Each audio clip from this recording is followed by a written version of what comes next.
You're listening to Ernestly Speaking, the only weekly podcast that covers friends, foes, and anything that goes. And now, for your badass host, Ernest Owens. And we're back for another episode of Ernestly Speaking with your host, Ernest Owens, myself. Well, we're in April, and we're deep in April now.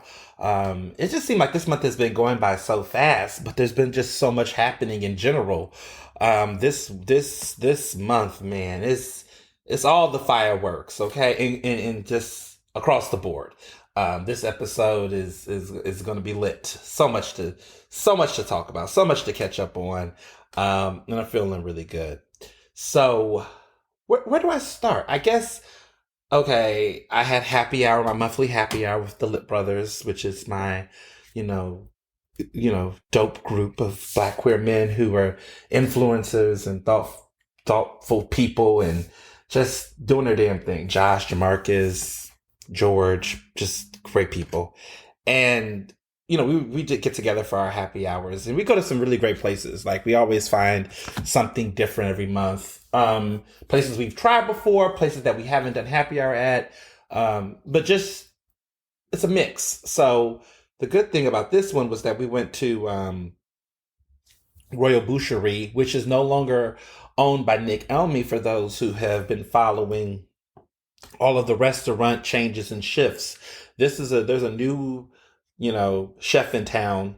There's an executive chef there that's there who is not going to be there anymore. I just heard that they're going to have another chef come in. But I liked the food that was there. I thought it was a good vibe.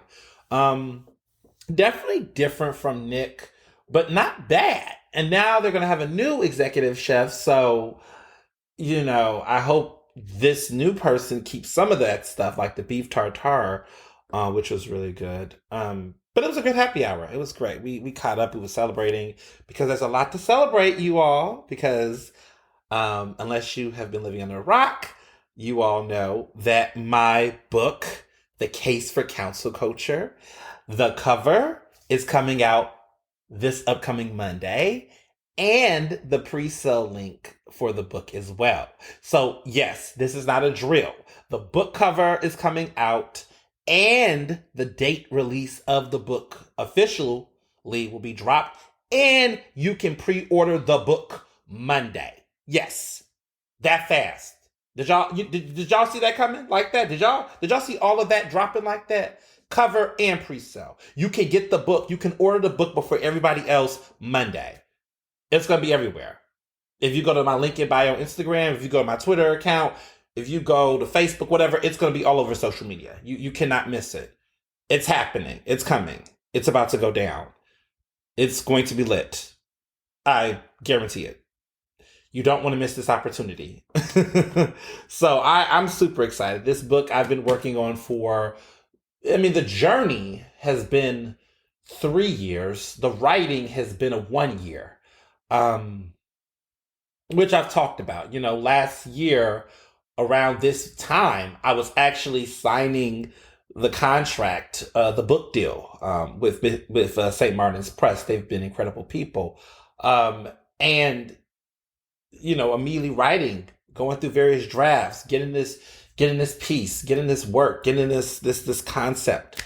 And I cannot wait for people to sink their teeth in and read it and get into it. Of course, the book itself comes out in February of next year, but to just be able to let you all see the cover, which so many people want to see. A couple of my friends have seen it already. I've showed them with my actual phone. I did not send it to them as a DM. I did not let anyone, I was like, come here, look, now go away. You can't take a picture, you can't screenshot, nothing. So it's almost like revealing, like say yes to the dress or say yes to the tux. It's like that kind of experience. And so I was like so happy that they were just as excited about the cover and everything that's with it. You guys are not ready. It's going to be fun. And also too, just the ability to pre-order. So please pre-order. It's going to go down Okay, I think Amazon might be tracking the pre-order sales or something. So, you know how Amazon has their charts? I need y'all to stand out. I need y'all to rock the house. I need y'all to go go ham. Okay, the alert is no joke. Get your copies. I think one of my friends was like, I'm gonna buy 12 copies on Monday because I need to give this to my friends. Yes, yes, yes. Yes, stand out. But no, for real, for real. If you pre-order a copy, whether it's one or two or three or four or five or a dozen, whatever, just thank you in advance. I really am just excited that this is happening. Like it's been real, okay, but it just feels different when there's like, people that can actually, see a cover, like it just to see your name on a cover, to see a title, to see, I don't know, it's just, this, I'm a first time author, professional author in this type of way. I've always, have talked about my journey and my dream of being an author, and like not self-publishing a book, but actually going through the whole book deal and getting a major, entity like Macmillan to be behind something like this. Like that is a dream, and it is coming true, and I'm so excited about it. And it's a book that is definitely talking about some real shit.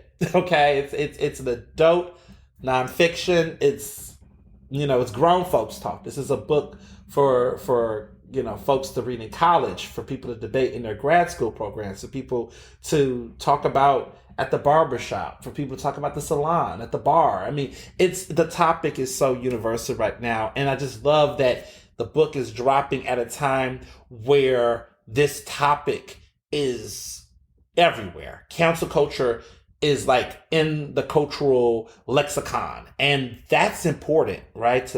That people are going to now see a book, they're going to Google, and they can see cancel culture and look at a book and see it in this way. Because there's been books already written about cancel culture, but a lot of them have kind of went the very, Republican red slant. It's going to end us. It's the worst thing in the world. The negative Nancy approach. And this book is kind of shedding a different, light on it, in a shift. And I can't wait for people to read it. A lot of publications I've written for, they've been, saying they want to run excerpts. So, stay tuned for that down the road. So that feels good to get publications like national publications that I love, magazines and groups that are already like, look, if you want to run an excerpt, we want to run an excerpt. I'm like, really? You haven't even read? Listen, that love is just, yeah. I words cannot describe the feeling. But I always knew, for me, my favorite part of the experience, like I loved writing the book, right? I loved doing the interviews. I interviewed so many people. I did so much background research. I mean, it was a journey. It's like doing a college thesis, except people outside of the committee is going to read it. It, it feels like that all over again. It feels like, doing a major project, capstone or whatever. It has that energy to it, except you're doing something you love, and you're doing it with, you're looking and finding people. Listen, people will come to you if they know you write a book, and it was crazy. Like the moment I had got the book deal, and they knew that I was backed by Macmillan and other great imprint, St. Martin's Press. People were like, "Oh, you're writing a book. Okay, I do want to talk," because there's so many people out there. Like even with documentaries, they'll film for a documentary or something, and then they never hear back. And then it's like, okay, so I gave my time and nothing came of it, or you never know. But I was like, no, there's a book. This is for real. You're gonna, if the interview and the editing, you're gonna be in it. Like, and they were like, oh, damn, okay, well, I definitely want to add my voice. So I'm just so happy for all the people I interviewed who contributed to this. And I haven't named who's in the book, who's been featured, like people who's are going to be quoted and involved. I haven't named them yet, but you all cannot wait to see who was interviewed and who shared thoughts, because that's just as fun as the rest of the other things coming up. So I'm excited, but Monday is a big day. Okay, let me tell you something. April 25th is a big day. And we're less than 10 months away from the release of the book. I just want to put that out there. We're less than 10 months away. So you know how we do the countdown 10, 9, 8, 7, like we're at the 10 right now. We're getting close to the 9, but we're officially in the countdown mode. Like we're less than a year away. This day came, right? We knew this, we knew it was coming. We knew it was gonna come, but like it's like here. Like we're on the countdown. We're like, yeah, like shit is getting real. We got a cover, we got a pre-sale link coming. Like you all, like I cannot wait till Monday. Like Monday, it's gonna be nuts. Okay, I think I think I'm gonna drop the cover at noon and the pre-sale link at noon. Like that's my goal. My goal is that I want this to drop noon. You know, some of y'all be on your lunch break. Some of y'all might be taking the day off. Whatever the case is, I need y'all to stand out. Like we gotta shake the table again. So I'm excited. I just love all the energy and excitement, enthusiasm, man. Because you all have been hitting me up like, where is that pre-sale link? When can I get my copy? You can get your copy on Monday. Everyone's been doing it. Every time I announce it, they say, but I want to buy the copies. When can I buy this book? Like, take my money. Well, it's coming. Monday, okay? Monday, May Day, all right? It's coming. So I'm excited. Love you all so much. All right. COVID mask mandates in Philly has dropped, y'all. Yes, last week we was just talking about how Mayor Jim Kenney was like, let me put these masks back on because, you know, we need to get it together. And I was like, cool with it. You know, I was like, all right, cool. Make everybody wear masks again. That's what needs to happen. Well, you know, Thursday night, he was just like, nah, never mind. They done axed it now. So we're back on to no masks, I guess. And what's crazy is that every other, you know, I told you I was going to keep wearing a mask. I'm going to keep wearing a mask. Let's not get it twisted. I'm going to keep wearing a mask. But like Uber has dropped the mask mandate. I said, oh, they are not playing. I'm scared, y'all. They might end up bringing back freaking, what's that? Uber pool. Watch them. They better not, though. They better not. That was one thing that the pandemic took that needs to stay taken. Okay, like we don't need the Uber. We don't need Uber pool. We don't need Uber pool. Please. Okay, we don't need to share. No. Okay, so that's cool. The other thing too is that now they're allowing more room in the seats. If you are, you know, getting an Uber, you don't have to do like, I think. Well, I was in Uber last night. How many people? It was 4. So it was somebody in the passenger side, and then it was 3 of us in the back seat. But we all wore masks. And I think, and this is my theory, I feel like Uber drivers that wear masks will rate you lower if you don't have a mask on. That's just my opinion. I think that is what I would foresee. And then I wonder, will riders rate Uber drivers low if they don't have a mask, but they have a mask on? I haven't done that personally. There has been some drivers that have not had a mask on, but if it's just me and them in the car, I'm clearly in the back seat. I'm not in the passenger seat, and I can be able to, like, you know, ventilate with my windows. I'm not tripping on it.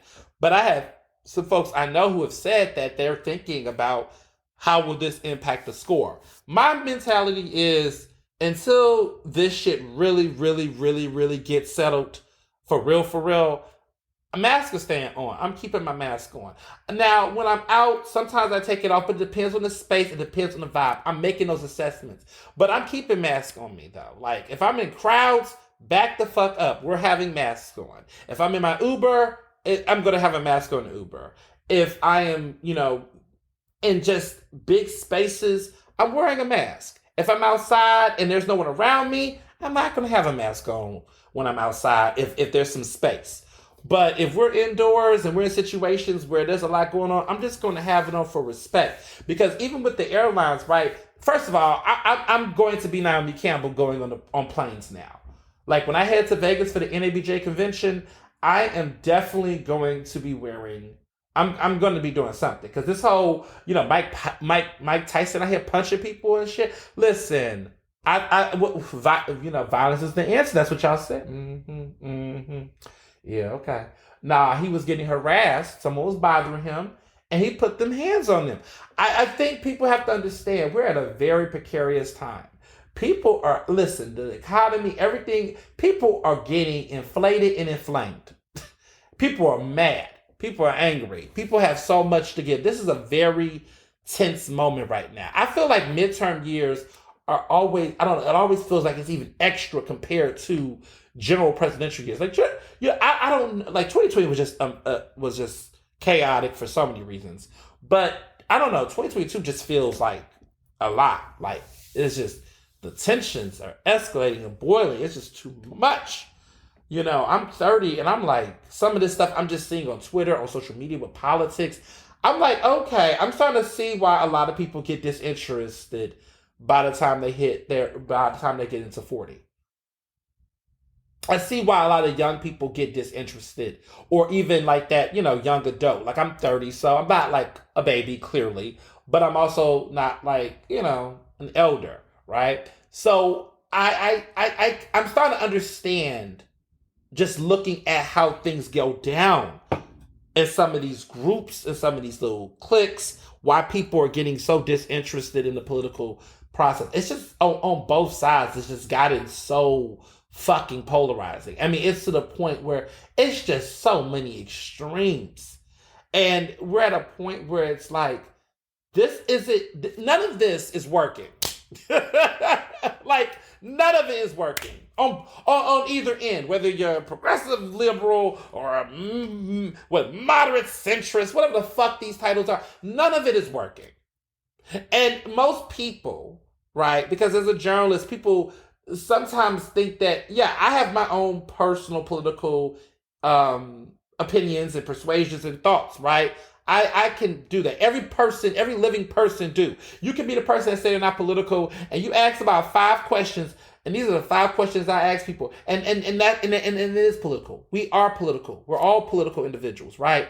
But I would say outwardly political, being, someone who is committed to,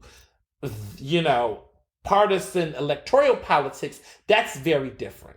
And I think there's some people who are very polarizing within electoral political systems. And it's now created a lot of debauchery. And again, I'm not pointing fingers at conservatives only. I'm pointing fingers at Democrats, liberals, and everybody in between. Everyone is doing it. And it's gotten to the point now where a lot of folks who are so disengaged are not going to even be compelled to give a fuck, because some of this stuff has gotten too fucking out of hand. It's gotten to the point where it's like, whoa. And we all have our moments. Lord knows I had my moments of going there. But then there's times where I'm just like looking big picture, like this is very like kids at a playground. It's like sets and cliques and crews, and the groups. It's the same people saying the same shit, and then you just start to say, okay, outside of this circle of extremes, what are everyday people talking about? How do everyday people feel about these candidates, these issues, these topics? And that lets you know how you really feel. And some people have just lost their goddamn mind. And I get it. Maybe it's the water, maybe it's COVID, maybe it's everything else that has made everyone get a little bit out of touch, but good God.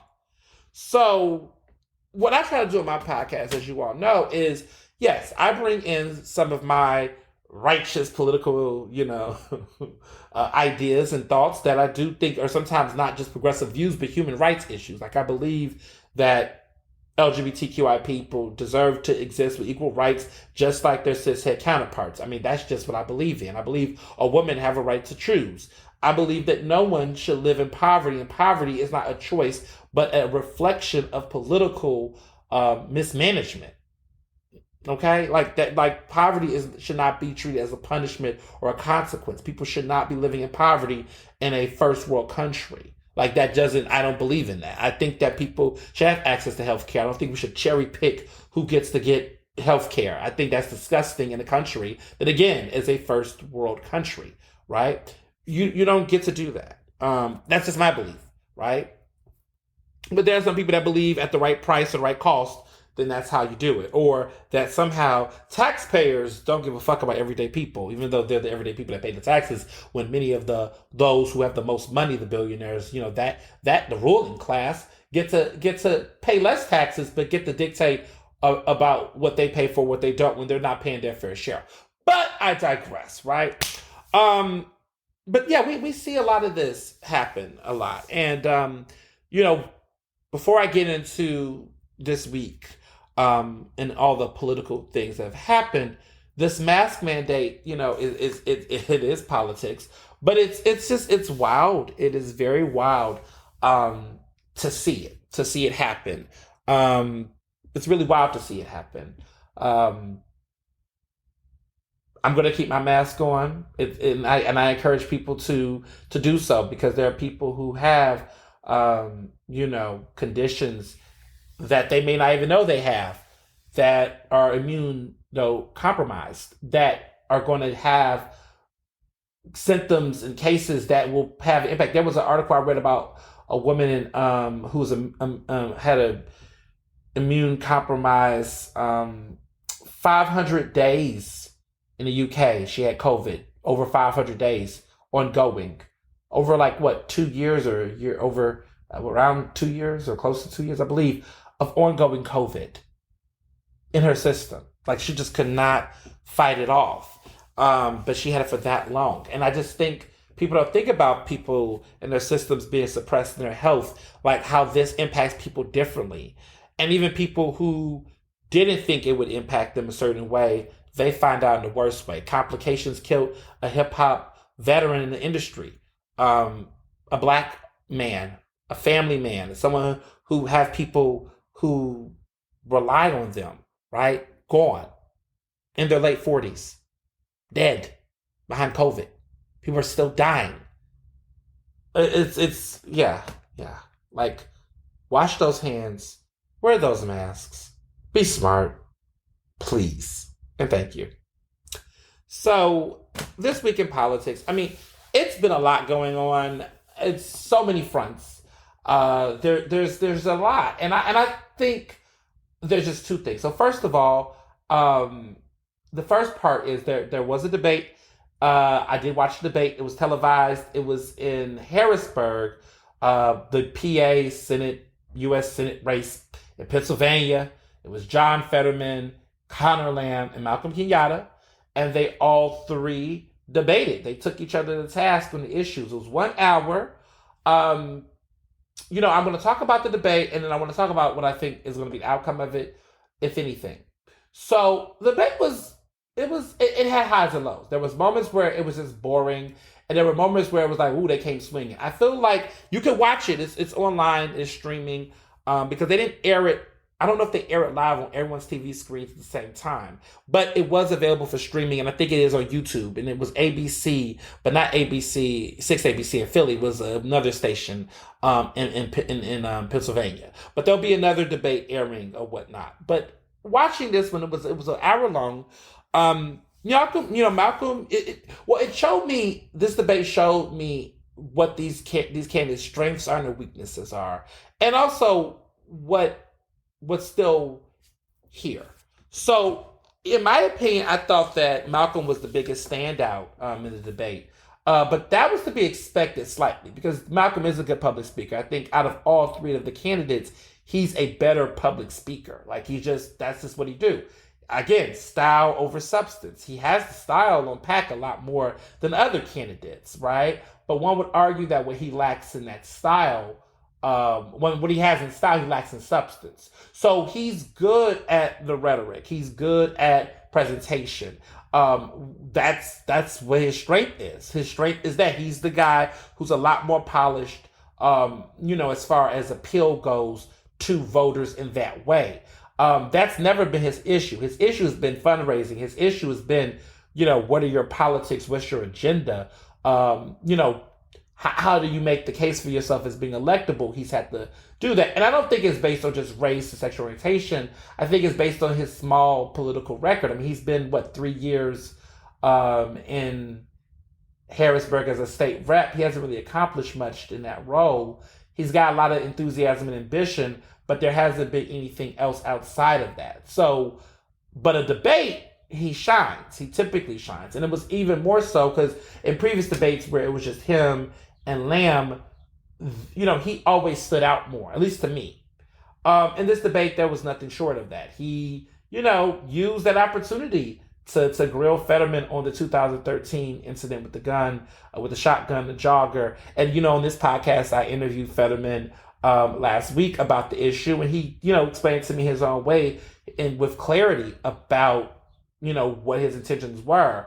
There are people who have shared that clip and they call me a white apologist and all these other things. And it's funny because if they listen to the rest of my podcast, like that's clearly not who I am or what I'm about.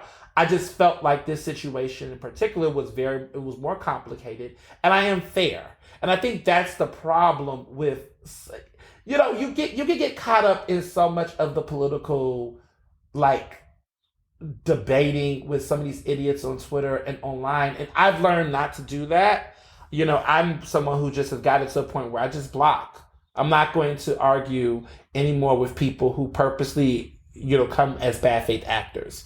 I'm just that person. I'm not going to engage with trolls, especially trolls that have a history of harassing Black queer people on social media. There's been a wave of accounts on Twitter being suspended because of the political rhetoric, quite frankly. And I think people are getting sick of it. Like, folks are like, okay, enough is a fucking enough. Can we talk about the issues without ad hominem attacks? Can we talk about the issues without all of the crazy extreme rhetoric? Can we just state our positions without trolling and doxing, harassing people?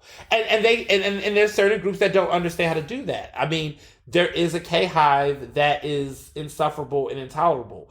Is every person that supports Kamala Harris this way? Absolutely not. I know people who like Kamala and at the end of the day tell the other girls, do you boo, because she's in the White House as the vice president. And she is, right? Like, you can't take that from her.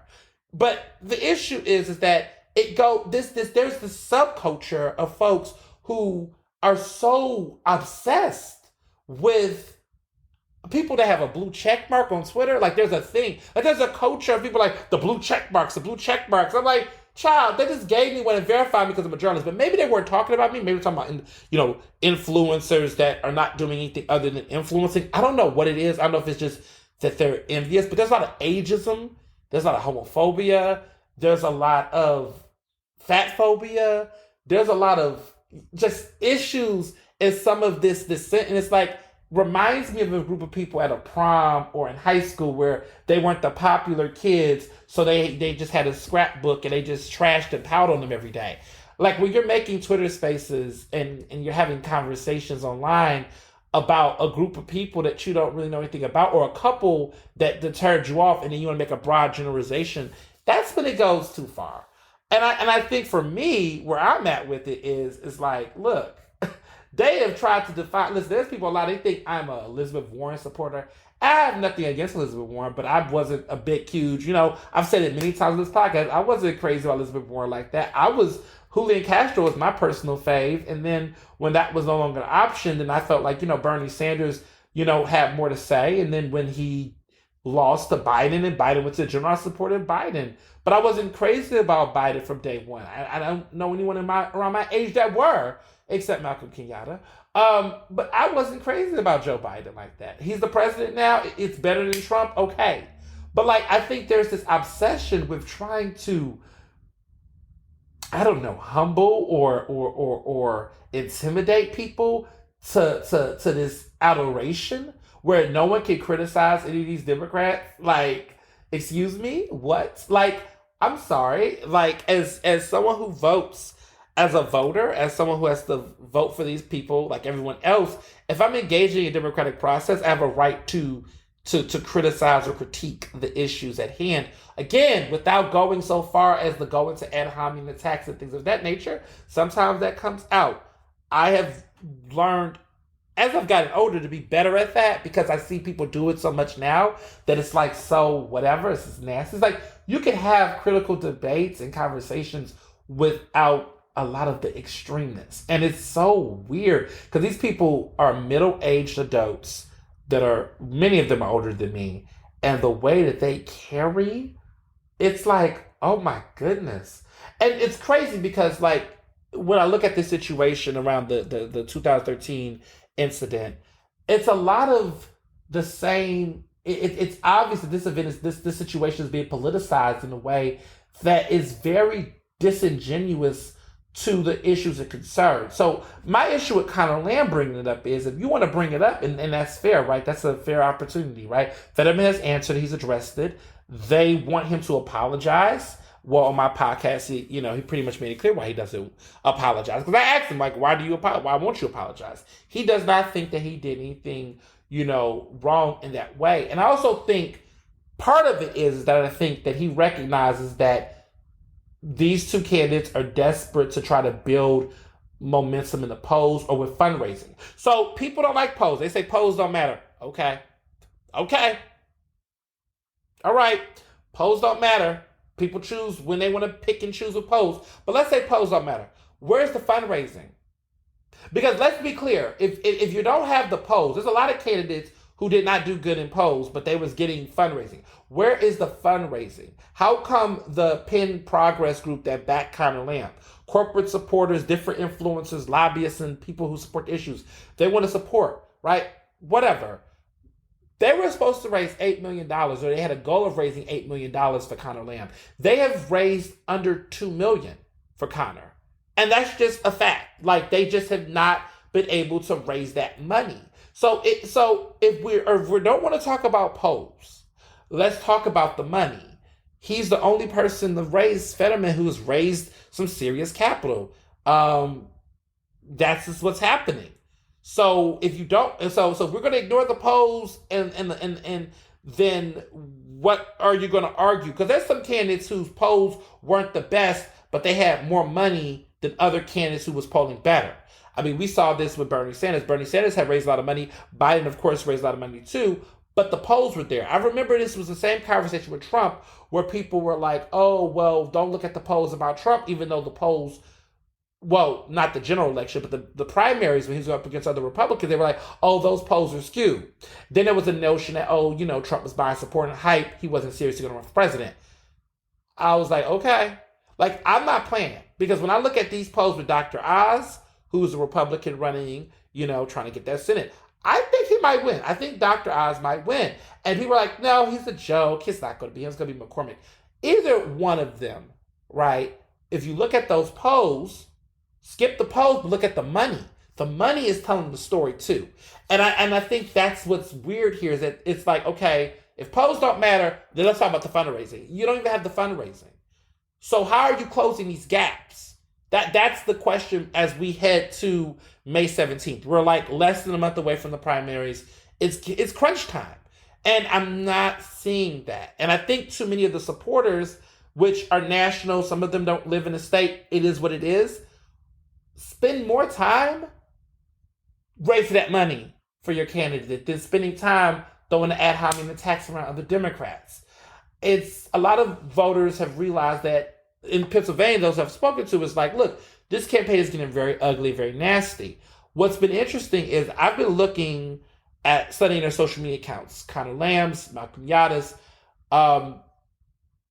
Fetterman has not been coming at the other two candidates, adding them, playing into certain, criticisms about them. Dylan Leach, just came out, the tweet resurfaced. Dylan Leach, who is a disgraced state senator in PA, he's no longer a state senator, but when he was running for Congress, there was multiple, countless sexual harassment, abuse, rape allegations around him. There has been full, long-form stories of accusers. He has denied the allegations. He was he was known as being initially this progressive who was pro cannabis and, all of that. He was very popular. But these allegations came and it kind of stifled his momentum in Pennsylvania. So ever since that has happened, he's kind of been laying low key a little bit. Well, he popped up at Conor Lamb's fundraiser earlier this month in April, and, he did not spell his name correctly, which had some people thinking that maybe they didn't want this to surface. But it did. Somebody found it, and he was right up in, Conor Lamb's fundraiser, talking about him and talking about the politics. And it's just like, really? You got Dylan? And this is not the first time Conor Lamb has had some interesting people at his fundraisers. He's had disgraced city council members who got caught up in corruption, like Bobby Heenan and other laborers that have been caught up in scandals in the past. He's rolling with some interesting characters. And a lot of people have talked about it, but not enough buzz. But I think part of that is because Fetterman has not made it a point to amplify any of these types of scandals or dramas, right? He's just kind of stayed focused on his race. He's made some larger points, but he has never, gotten in that like vicinity of retweeting other folks and other, accounts that are trolling. It's been very much, he's kept it pretty much chill. Malcolm has definitely have amped up the attention because he really wants it. But what I thought that night that stood out to me between both of those men, Connor Lamb and Malcolm Kenyatta, is go for the fucking juggler. If you think Fetterman is a racist, say it. They won't say that. And to me, it's because, like Fetterman had made the point, is that he says that they know the truth and they know that this is not it. And to me, I feel like if I was running against Fetterman and I believed that he pulled out this gun, that he's a vigilante, that this is exactly how that went down, the way that the others, like included the individual who is now incarcerated, described it, if I believed that, I'm not playing rhetoric. I'm calling you a racist. I'm calling you a problem, and I'm going there if I believed it to be true. If I believed it the way that it has been described by the supporters, by others, if that's what you believe, why won't you go for it? Why won't you say what needs to be said? It reminds me of when Kamala Harris debated Joe Biden about the segregation, and she said, I was that little girl. Now, that was a moment. It was big. Everyone talked about it. T-shirts was made that night. Her campaign team ran with it. It was a thing. We know what was being implied in that moment. But some reason, there is a line. And that sometimes annoys me on politics and politicians, is that it's like you want everyone to draw those conclusions, but that's not fair. That's not fair to voters. That's not fair to the public. Paint that picture. If Trump's a racist, right, I'm not going to sugarcoat it. He's a racist. And here's why I think he's a racist. X, Y, and Z. Bing, bang, boom, boom, bing. Go there or don't. Don't want to go there because at the end of the day, if this man, right, Fetterman, wins the primary and becomes a Democratic nominee, then they're going to remember that you all called him a racist. But if you really believe that he should be disqualified, then that's what you'll do. They won't do that because they don't believe that. Connor Lamb won't do that because he doesn't want anyone to infer anything beyond what it is, right? Because he got accused, rapists, and he's got accused, right? These are all alleged, right? But he's got also convicted, disgraced politicians going to his fundraisers and others, right? These are the things that will be used in rhetoric to try to paint a picture. If that's not what you want, if you don't want that cloud, if you don't want those insinuations, then don't play that game. And that's what's frustrating for me, is because they really think black people are dumb. They really think that black people are just somehow, you look at this, and that we can't see through nuance, or we can't see other issues and broader issues. The same thing was happening with Biden, right? There were people who raised issues with Biden. I did. I have issues with some of the things Biden has done. And I called them out. I said, these are racist decisions. This is racist. He has done racist things. Yes. I'm not going to act like racism doesn't exist because somebody who is running. No, he has done racist things. Bill Clinton has taken racist positions. You got to call it for what the fuck it is. But you have to ask yourself the question, okay, do I feel like this person has addressed it? Do I feel like is this what this person's intentions were? Do I have all of those things? For me, I feel like there are examples in times where Biden has taken positions and have said things that were racist. That's a fact. But I think it's funny because within the Democratic Party, moderates in particular like to mudsling the racism card against progressives when it's convenient, but they don't actually ever take the time to look inward at some of the people that they've told progressives to vote for when progressives have lost in races, right? Isn't the whole vote blue no matter who? Does that not exist anymore for the Democratic Party? I think it do.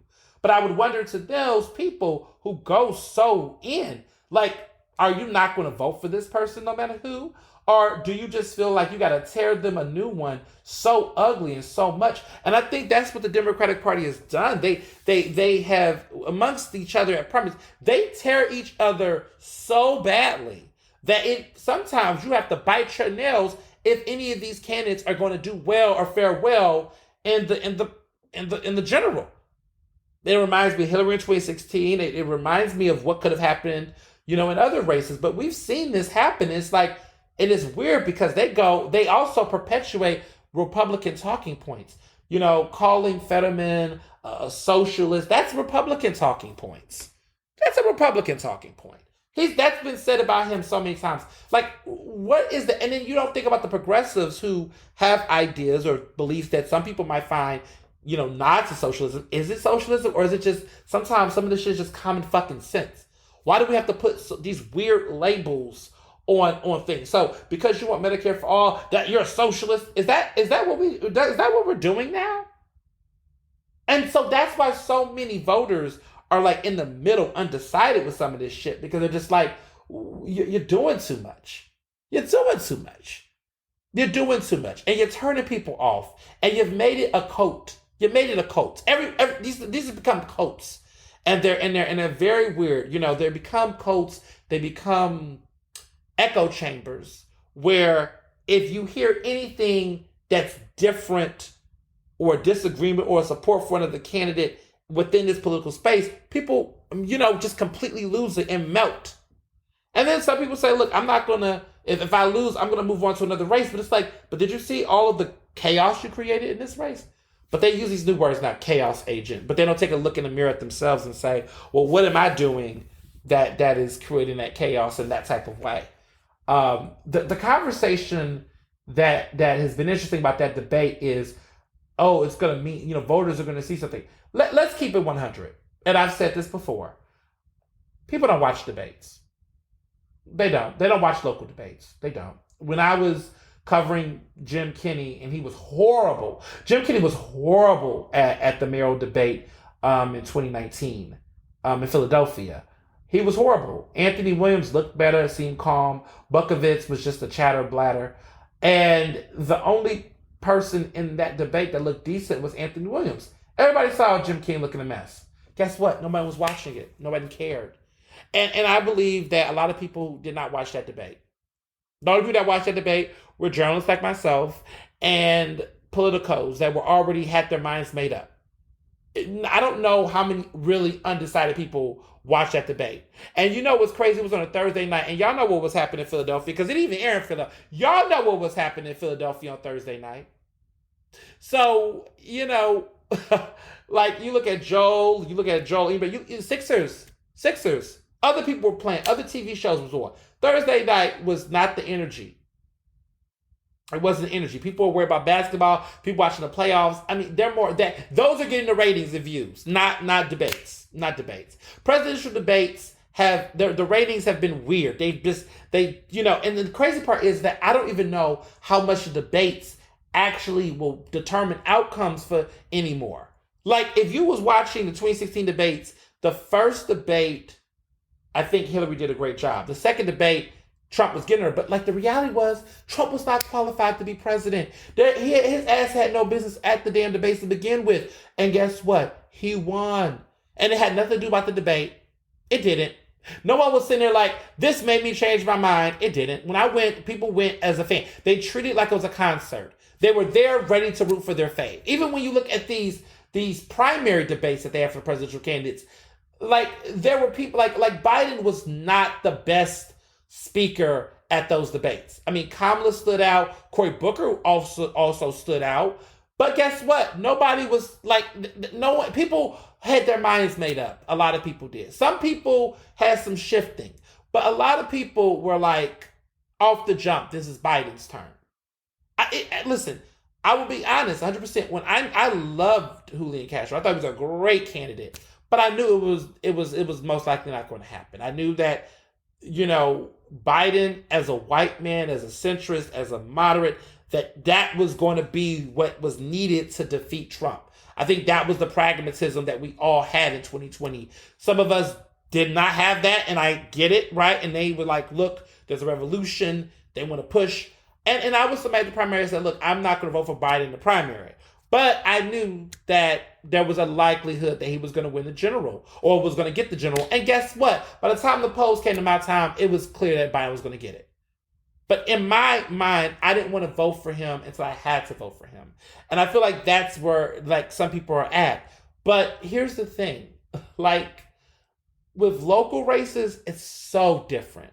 It's so different because there's so much fucking like these parties, like the Democratic Party within these counties and these districts and these cities, they're very unique. Their swagger, their motives, how they operate are very unique, and they don't paint the picture. They don't tell the story. And I want so many of these national folks that's looking at the race. I keep saying, pay attention. You see it. You see it. Okay? These talking points, what people will say on debates, no one watched it. No one was watching it. No one was watching it. I literally asked, listen, if you want to talk about straw polling in Philly, I hit up people, I said, did you see the debate Thursday night? What debate? I said, oh, it didn't air on TV, but it was, no one watched it. No one fucking watched it. It was for Twitter and Twitter only. It was for Facebook. It was for social media. No one watched that debate. No one did. No one did. And the crazy part is that if you fumble at a debate, the only thing that happens is that your opponents will take it and they will run with it for fundraising. So maybe Conor Lamb and Malcolm, like Malcolm's going to use his moment. You know, Malcolm's going to use his moment because like John Fetterman is not a great debater, period. Like there's no debating that. Listen, I ain't working on nobody's campaign. I'm not getting nobody's checks. I am my own voice. I keep it like it is. Like, look, I think that John Fetterman is the front runner. That's my opinion. I don't think John Fetterman was great in the debates. I don't think he was as bad. I don't think he was as bad as people say he is, but I don't think he was as great as people would want him to be. I think that debating is not his strong suit. However, I also think the nature of that debate and who he was debating, debates require you to go on attack. I think he has a strong resistance and reluctance to debate or attack other Democrats, especially in a race like this. He is very adamant on keeping it positive or keeping it whatever. I don't feel like he feels like he has to. And when you're going so high in the polls and you're fundraising, it looks like that works in his favor.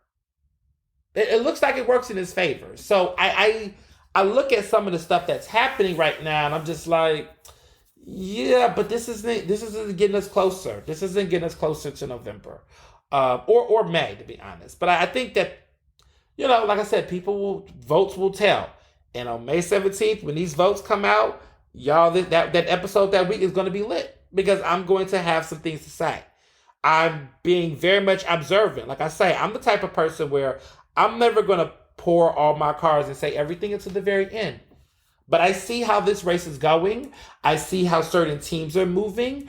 And I think people are getting tired of it. I really do. I think people are getting tired of all of the extra smoke. At some point, you gotta do something that does not require the same gimmick of attacks. My thing for Conor Lamb is, Conor, talk more about racial justice. Like, actually articulate racial justice. Like, don't be afraid to talk about racial justice.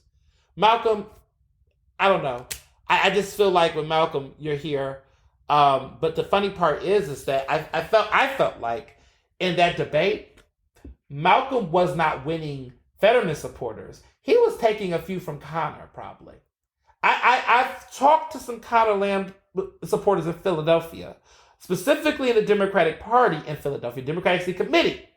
And what I have heard from some of those ward leaders and some of those committee people, quote me, you can tell, this is what I'm telling you right now. Some of them have said that they are starting to express a little bit of regret and doubt in the way that they decided to endorse Conor for Senate. Some of them felt like they should have either endorsed Malcolm because he was from Philly. They should have just made it an open primary. They said that backing Conor Lamb, some of them felt that way. Some of them are still supporting Conor Lamb. Let me be very clear. There's no doubt. There are some in the party, in the establishment, that are like, no, Conor Lamb is the only answer and only choice. And they got that and they got their money. But some have said that given the way the polls have been, and given how close to Connor and Malcolm is, they are a little worried that if Malcolm gets second place, because they don't think that Malcolm's going to win, but they do think that there's a likelihood that Malcolm might do better than Connor. I don't know if I see it, because I will tell you that the issue is that ballot. Now across the state, the Pennsylvania Democratic Committee, it did not endorse any of the candidates. Connor Lamb had the most delegates, but he didn't have enough delegates to get him the endorsement, right? There's no mass ballot that's going to be going out from the Democratic Party for Senate, which means it's open across the state. They can't push Connor Lamb on the state party can't do it. There's people that support them, but that's individual. That's not institutional. In the city, though, I don't know if the Connor Lamb endorsement in the Philadelphia Democratic City Committee is going to have this automatic impact for Connor, because of the fact that Malcolm's presence in Philadelphia is wide. And Fetterman has been gaining momentum in Philly as well. And so I don't know. I don't know. Because Philadelphia progressive voters do show up to the polls. They have. I mean, look at Larry Krasner, look at Kenny, look at some of these other people. They will show up if it's a race that they feel like they're being bucked at. And I'm going to tell you why I think this. And some of you might already know. The Democratic City Committee has been running moderates against progressive incumbents. That has changed the entire landscape for how people are going about the race. Because initially, what happens is incumbents get endorsed, right? The party endorses the incumbent, whether they like them or not, the loyalty is there. Nope, not in two races. There's a race with Rick Krajewski, which is in my now district. They're running another black man against him named James Wright, who's running against him. Now, that race is a little bit interesting. Now, this Liz Fettler one in South Philly. She's a progressive state rep. She's also an incumbent. The Democrats is backing a challenger, this white man who apparently that supports Trump, or at least retweets Trump supporters, whatnot. People are feeling some type of way about that. That has gotten a lot of these progressives activated.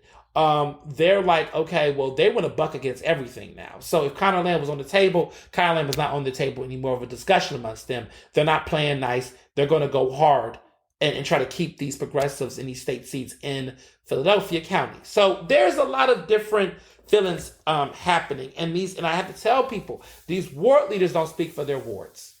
I'm just keeping it 100. These open and closed wards on the ground do not speak for their committee people. They really don't. I've been in some wards where the ward leader was this way, but the committee was saying something different. And I've seen this happen throughout Philadelphia, especially in West Philadelphia and in parts of North, where the ward leader talked to Bob Brady, former Congressman John Brady. Brady is the chair of the Democratic City Committee in Philadelphia.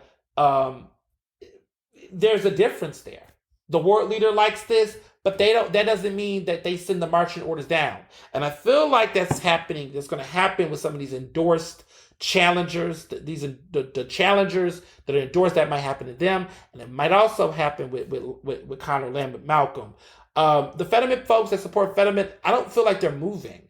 I'm not seeing, at least on my end, I'm not seeing people become Fetterman supporters then convert to Connor Lamb. I am seeing people become Connor Lamb supporters that have converted to Malcolm supporters. And maybe vice versa. Which is why that number keeps staying where it's at in the polls. And no one's noticing that. There's talk about how black voters are going to vote. The polls that have been showing the race, they've been showing that Fetterman and Malcolm are the top two candidates that have votes amongst black voters. Connor Lamb is not doing that well with black voters, according to polls. Black voters are largely supporting Malcolm or Fetterman. That is what the polls are showing.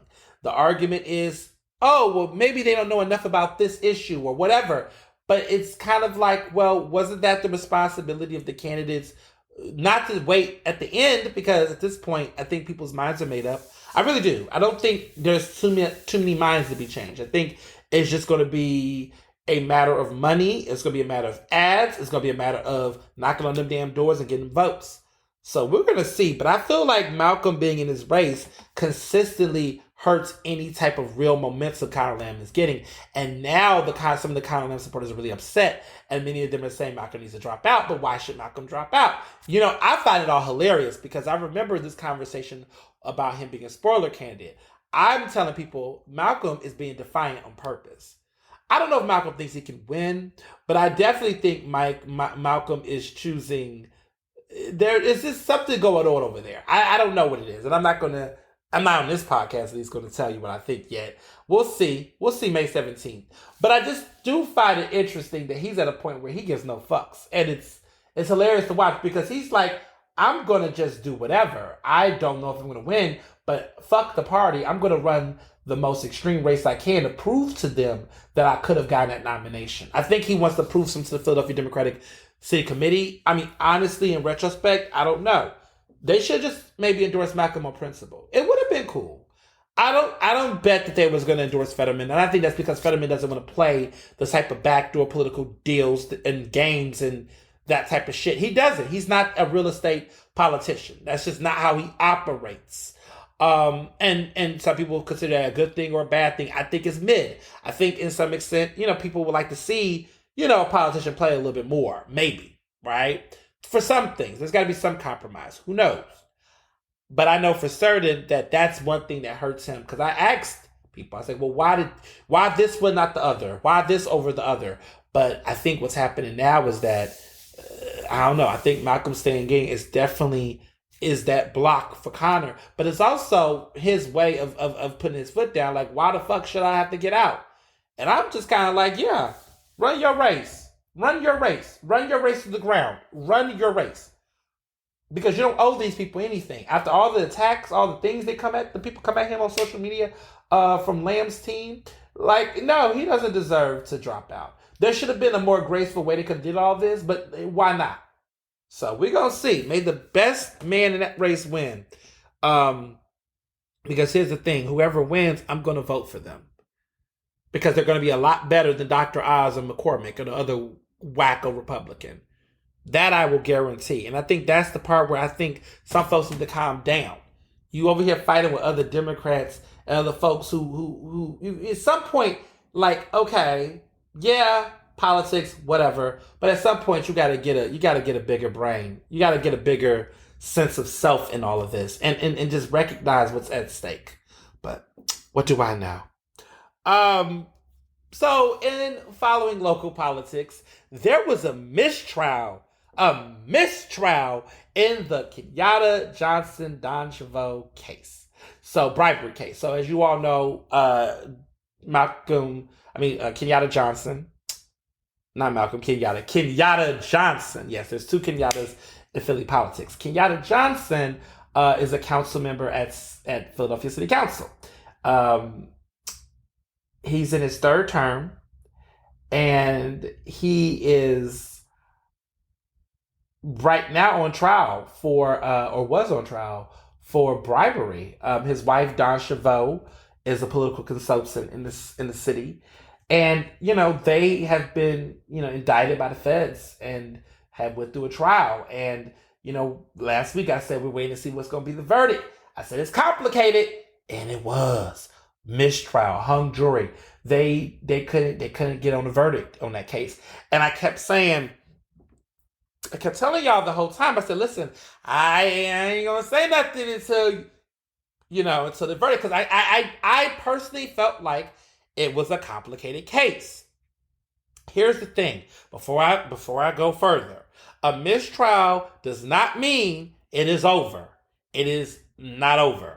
The feds are saying they're going to continue to pursue the case. They're going to continue the case. So that means that as of right now, Kenyatta Johnson, of course, needs to get with his lawyers again. They need to get together and figure out what's the next steps.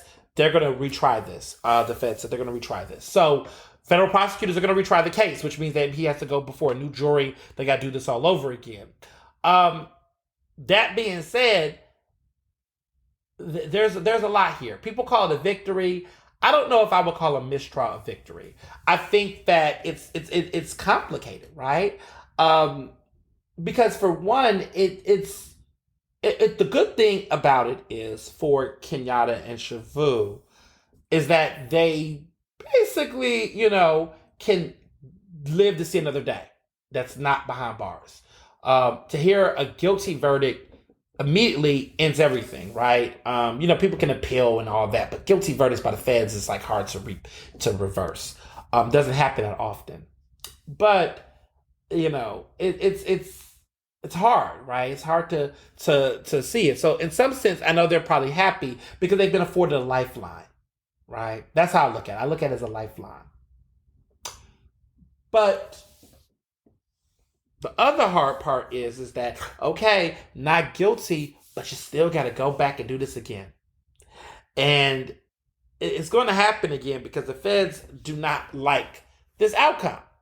And to them, they feel like a mistrial gives them more wiggle room, right?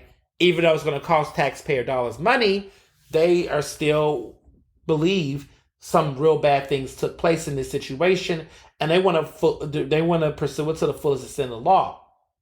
People have taken takes on it to say, this is a waste of people's time. They shouldn't have retried it. They should just leave it alone. I don't know. I think the real thing to me that this case has proven to me, and at least what I see with it, is this is a situation where you have to ask yourself, is having bad ethics or being unethical criminal?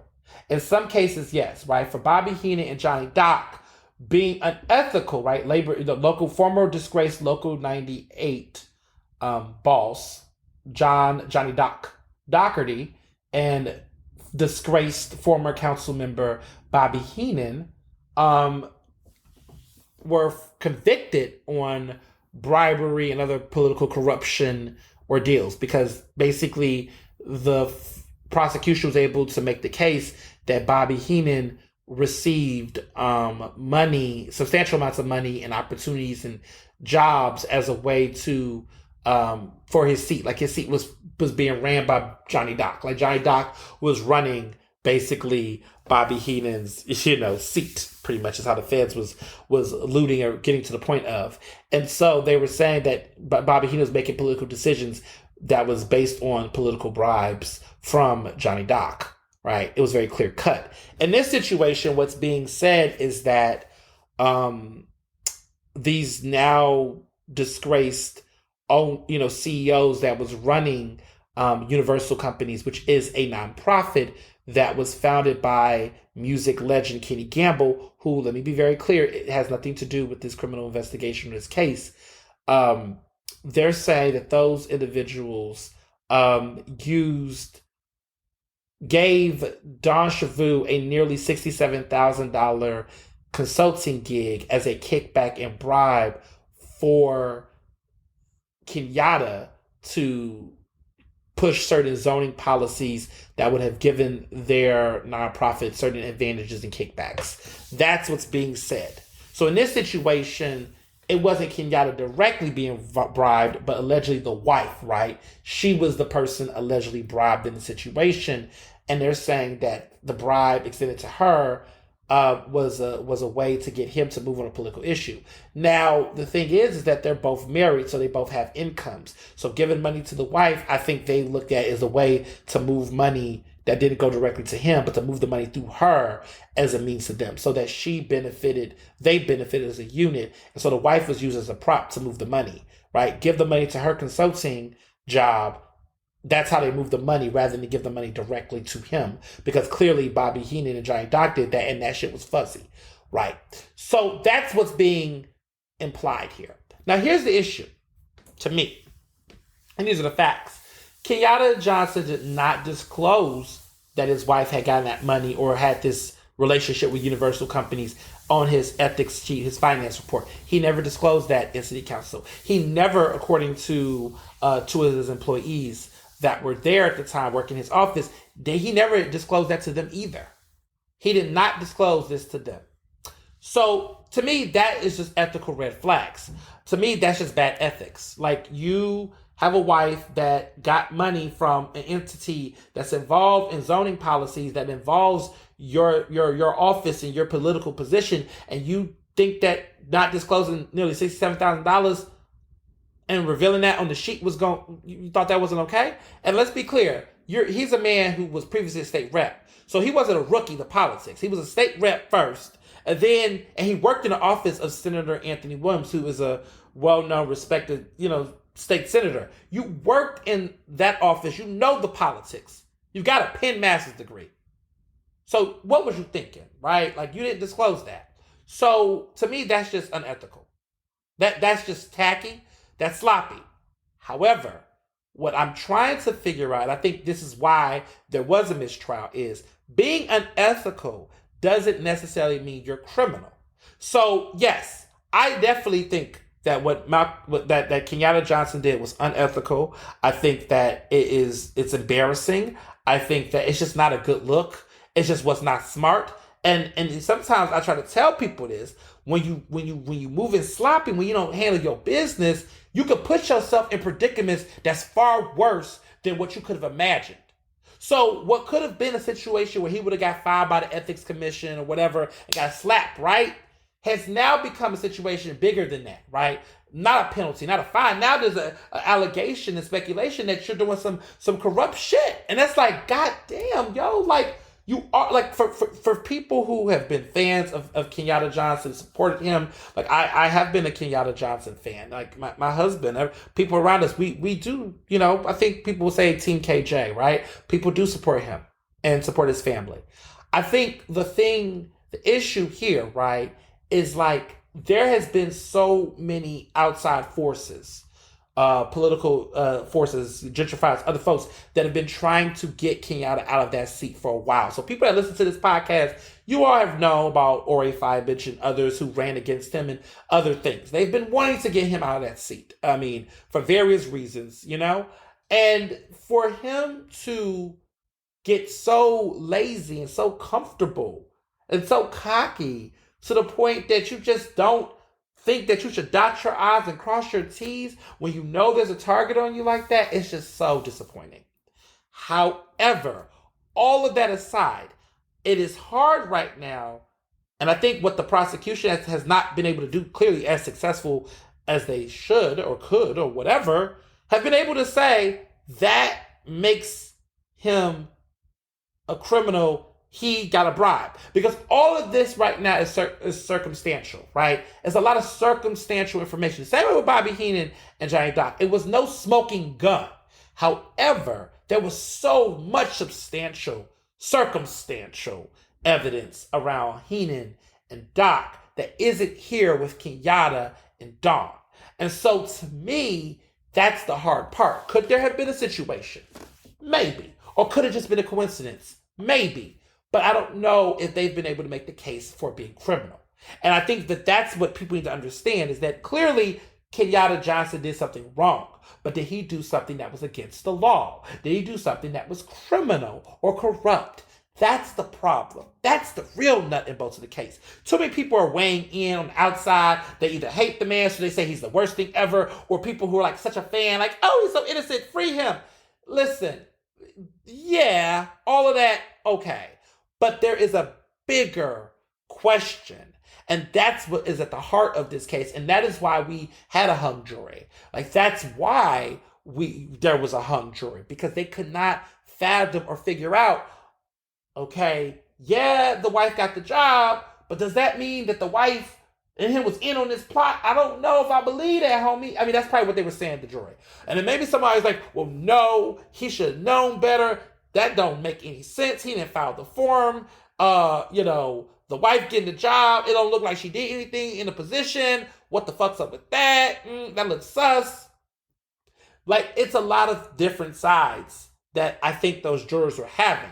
But they can't keep having these mistrials. So we're going to see what ends up happening. But I just wanted to, now that the case is, addressed for now, I did think it was time to really say something about it. Because again, I was just listening and observing, and I didn't want to pick a side. But the funny part is that the verdict. I mean, not the verdict, but the mistrial is a reflection of how I feel. I am conflicted with it. I am.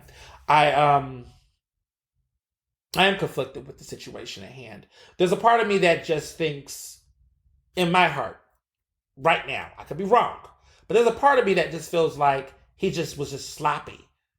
But I'm not convinced that the sloppiness is straight up corruption. I don't know. I just have not seen enough evidence that gives me it. It's a little too funny though. Like Kenyatta, you're dancing on that line. But I don't know if he's crossed the line. But I think he's definitely dancing on the line. For sure. And I hope that if he makes it out of this, situation, and because at the end of the day, like I said before, the people that I'm the most care about the most in this entire situation are those children. Yes, they have some adorable children, and it would just be unfortunate if those children did not have their parents. And so that's really who I'm the most empathetic for, is those children. They didn't choose their parents. And I just hope that politicians with children and without children, like, think about the other people that's impacted by your decision making.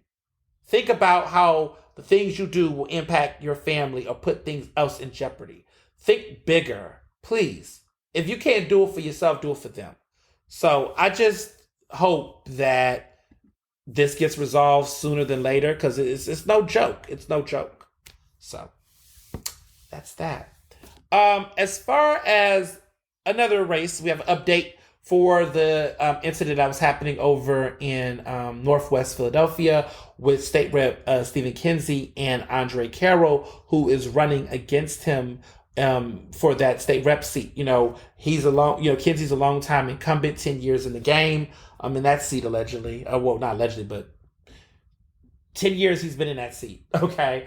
Andre Carroll is a progressive that is running against him, black queer man, in his early 30s.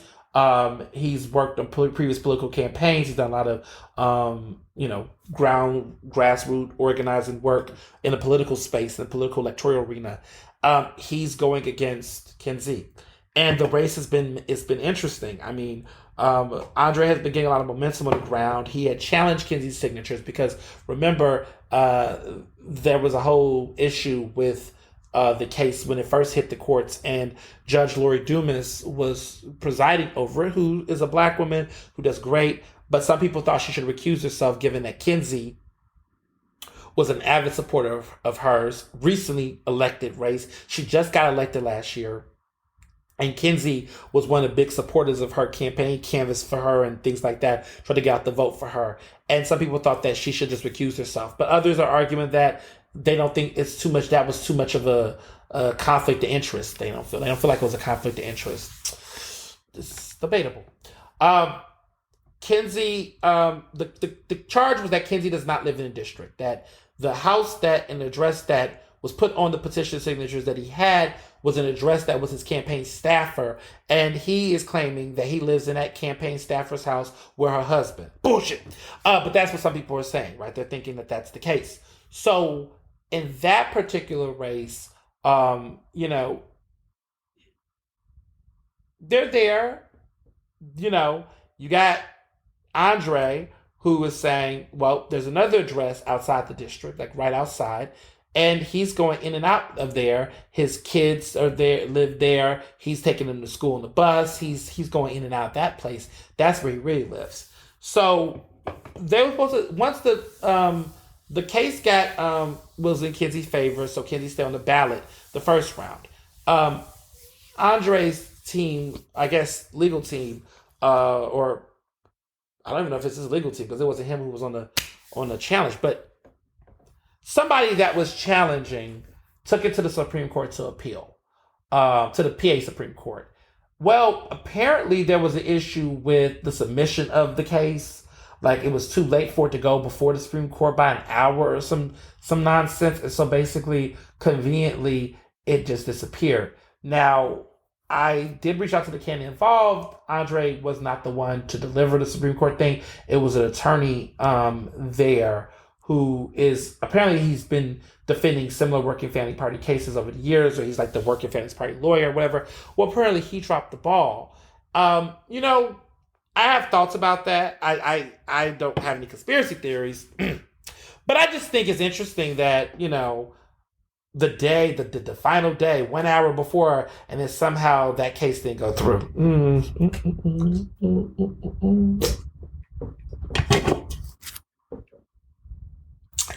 I'm not saying the lawyer did anything. I just think that's just embarrassing for a lawyer, just a political lawyer, elections lawyer. Like, really? This is a big case that you're going to repeal, and he was that close to late. That's just weird to me. It's weird to me. I think it's weird. Like, why are you that late? You're going to appeal a major case that could get a candidate on the ballot. There seems to be some substantial evidence to prove and defend the case. It goes up to the Supreme Court, and you're 1 hour late on submitting the file. Don't like it. Think it's weird. I think it's weird. Because I do believe that, in my opinion, if the Supreme Court would have saw that evidence, if the Supreme Court would have reviewed the information, I think that they would have ruled in Andre's favor. I mean, I read the briefing that was online, the case and the argument, and I just kind of feel like at the end of the day, they have video footage. They brought there was a private investigator. There was receipts like for days, like bills, electricity bill, water bill, all these different bills that was provided, and it's very telling. So shortly after, there has been some literature that's been being passed around in that district around Germantown over there that has been sharing images of Kinsey not living outside the district. They've been putting information. They're calling him lying ass Kinsey. Yes, the politics, man. Welcome to Philly. I tell y'all, man, it gets heated. It gets divided. Ooh, the girls are fighting. But to be clear, this is not literature from Andre Carroll's camp. They don't take any responsibility, or they have not. They say this is not them. This is not from them. But interesting enough, there was similar literature that was going out about Liz Fiedler, apparently, about her opponent. And so whoever this group is, I mean, I'm making a connection that there is a small group of folks that are going up against incumbents or challenging incumbents in some contested races that are like, you know, letting public know the ugly. As far as I know, Andre's been running his race very positively. I can't say the same for Kinsey, because Kinsey hasn't really had anything going on with his campaign. I've been following the race. I've been following all the races, but he's had like little fish fries that have not popped off, apparently. He has not, he doesn't have a campaign website. I think that there's been no campaign website. I haven't seen any campaign literature, even though there has been some confusion in that district. Some residents in the area have said that they felt like Kinsey was sharing state rep literature or information that gives the appearance of conflict, because apparently election laws in Pennsylvania, you can't use, if you're a state rep, right, during the election cycle, you cannot, or primary cycle, you cannot like robocall, and you cannot share literature that's from your state office during that time, because you know what is giving during that time. If you like, oh, I'm gonna knock on doors and call people, hi, I'm your state rep, I want to provide services, that's campaigning, bro. And if you're using flyers with your face on it, which is position, and you're putting it out there, and that's not campaign, that's campaigning, bro. You're using the state resources to then, you know, provide materials and resources during election time so that you don't have to pay. So that was not a thing. For a while, incumbents were doing that. But the elections committee in Pennsylvania has gotten really tough on that shit. Like, all of this, oh, you know, we're not knocking on the door to tell you that I'm running in a couple of weeks. We're knocking on your door to tell you, what can our state office do? You know what's crazy? These state reps, some of them, will do that more so during election time than they ever fucking do any other year. Like next year, for example, I wonder if they're going to be really amping up all of this literature, because they have to run every other year like a congressperson. I want to see if you're going to be, you know, coming through, knocking on doors, doing that same energy that you're doing around this time. But apparently some candidates have already been doing it. People have been filing complaints to try to, get the ethics in me to find them or stop it. But this is getting wild out here. Gosh, it's brutal out here, says Olivia Rodrigo. All right. So Disney versus the GOP. I've been following this stuff. It's so much going on. That Disney situation is so complicated. I'm so happy I live in Florida. I'm so happy I don't live in Florida. I'm so happy I don't live in Florida. Mm-mm. Mm-mm. I'm happy I'm not a Floridian. Um, People say Texas. Nah, Texas is Texas. Texas has been Texas. But Florida, I can't with Florida. It's just what the fuck is going on? Like they're voting off black districts, like changing the maps to stop black districts from having real electoral power. Two, not one, but two. All right, they're doing that to suppress the vote. They're going after Disney because Disney is no longer rocking with them because Disney got called to the carpet. So now they trying to come at Disney and trying to take tax benefits from Disney. Listen, let me tell you something. Y'all fucking with Disney is like fucking with one of the three powerful countries in the world. Disney is a country within itself. Disney is a multi-billion-dollar. You don't want war with Disney. But I'm kind of happy that Disney got called to the carpet behind the Don't Say Gay because it now revealed to people that Republicans, that they thought that they had to dance to the Republicans. These Republicans are crazy. But they're so crazy to the point now where I feel like they're going to cut their nose and spike their face because they're so hell-bent on destruction that they're not realizing they're self-destructing themselves because they're so mad that they literally are not thinking. It reminds me, I know this might be graphic, but if you've seen Tarzan, okay, it just made me think of this. Okay, a classic, a Disney classic. Goodness, a Disney classic. Tarzan. Remember when Tarzan first came? Anyway, Tarzan, 1999 Tarzan came out. I remember because I was in love with that film. Still in love with it. And the soundtrack, by the way. But there was a scene at the end of Tarzan, which you could go watch on Disney Plus, where Clayton, the villain, who was a very lackluster villain.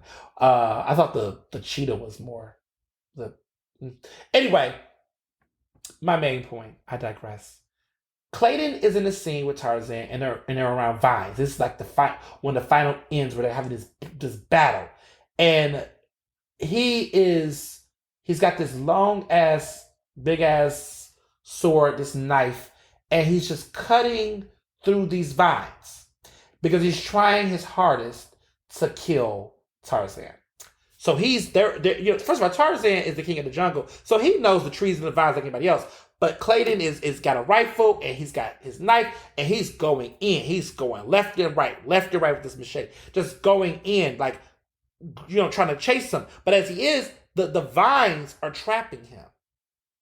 And they're trapping his arms, but he keeps cutting all the vines, trying to, kill Tarzan. And so he keeps cutting, and so Tarzan's kind of telling him, Clayton, like, calm down. No, he's biting, he's clawing. He's just cutting in front of everything to the point where one of the vines is against his neck, and he doesn't realize that he done cut so many vines that the other vine done trapped him in his throat and neck, and that he done now cut it where he done hung himself.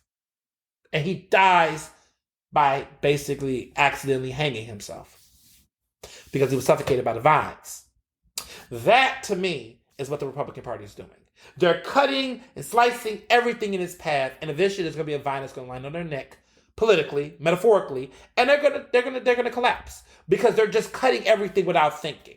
You're just chop, chop, chop, chop, chop. You're just not even thinking, hold up, maybe I'm burning the wrong bridge. Maybe I'm cutting the wrong vine. And Disney was one of those vines they cut. They're so fucking stupid. If Disney leaves Florida and go to Colorado, okay, Florida's economy is going to fucking feel it. And they will never forgive him for that. DeSantis needs to go. Florida needs to, I don't know what's going on, but they're doing too much. And it's like you're feeding into a lot of these crazies, and you're burning you're burning your state down.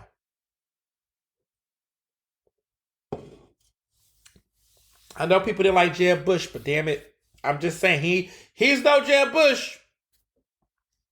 But I feel like Disney's coming for that clapback because Disney, if they're smart, they should start dropping some money in these Democratic races, maybe to Val Demings, to others, whoever they feel like are going to pose some real threats.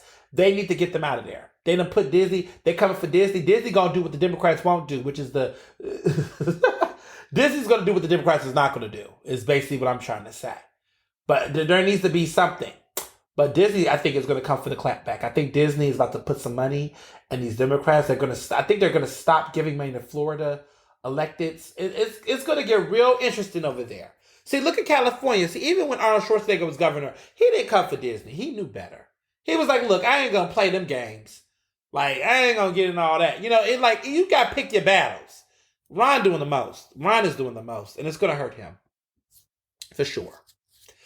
But speaking of other corporate media, not Disney, because clearly Disney is slang, but CNN Plus and Netflix separately. Let me get on to CNN Plus. They're dead. They're canceled. They're not happening. They're shutting down. They just started, like, I want to say early April, late March, early April, and it's sad. It is sad. We lost the Black News Channel a couple of weeks ago, which, to be honest, the quality of the content just was not there. I mean, relying on one big billionaire to try to keep the organization afloat wasn't smart. The only thing that's said about these moments, right, is all of the employees that's going to lose their jobs, right? All of these employees who worked effortlessly to try to keep these brands afloat, was trying to make them better. You know, that to me is who I feel the saddest for. Not the big time, big high salary TV personality is going to find a new job overnight, right? But those employees, those producers, those writers, all of those people that was formulating these plans and ideas, that's who I'm worried about. All the content that was created that now isn't going to go anywhere. It's a waste. It's going to shut operations down in this month. All that TV, all that content, all that material, all of the stuff they did in marketing is getting ready to do. I mean, this is supposed to take CNN into streaming and to really build a new revenue for them. I had got a guaranteed, like, lifetime, streaming monthly rate at $2.99. I was ready for CNN Plus. Like, I did. I wanted to see what it was giving. But I'm a journalist, so, like, by default, I mean, I have to get these things. But, like, I thought there was something. The first episodes coming out, Nicole Hannah-Jones got into it with Chris Wallace, the former Fox News reporter over there, journalist, anchor, whatever. He interviewed Nicole Hannah-Jones, and it was an interesting debate they had. Anderson Cooper was doing some programming. Don Lemon about to have that show. But, something about it, I will say this. There was already talks when the National Association of Black Journalists called out CNN Plus for having an all white or mostly white and mostly male newsroom leadership team. I think there was one Asian that was in the back, literally in the photo. There were no black journalists at all, and that was being called out, and so that was already a red flag.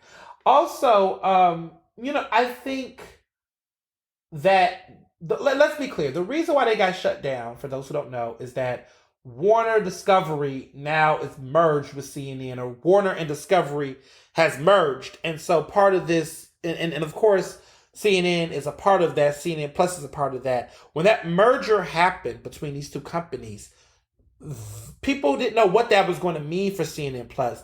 But there were predictions of, like, they might cut CNN Plus. And they did. They cut it. They didn't give a fuck. They cut it. And so that's what mergers do. When you create these media monopolies and these dynasties, they have the ability, for better or for worse, to take away something that might be of value, of interest to the public at large. They have the ability to do that. And that's kind of what happened here. And I'm just like, damn, like, what's going on? Like, woof, it's brutal out here. But I just really know some people who got impacted by that. I believe that they will bounce back. I know they will. They are talented individuals. Those journalists are going to be fine. That's what I believe. But I just think it's terrible that, like, people put their lives in this business. And this is why, I strive to be an independent journalist, because there are times like this that just tells me and reminds me every time, like, the grass isn't always green on the other side. That what you're doing and how you do it is an affirmation.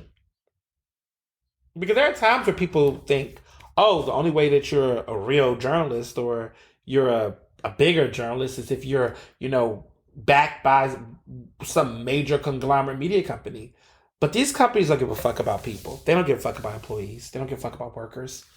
They'll put you up there today and then they'll lay you off tomorrow and then don't even care. And I see so many of my fellow colleagues in this industry, they get hyped, they get excited, they announce this new job, this new, the company hire, and then we'll root for them and we'll get excited for them. And then 3 weeks later or 2 weeks later, whatever, there's some massive layoff, and then here we are having to find them new jobs and support. Like that model is just I couldn't do the model myself. I couldn't do it. But I know there's people that have to for different reasons, and I'm not judging them for that. I'm more so indicting the system, the industry as it is. That this is not sustainable. This consistent moving and reshuffling, and it's happening in other places. It's happening in other places, but no.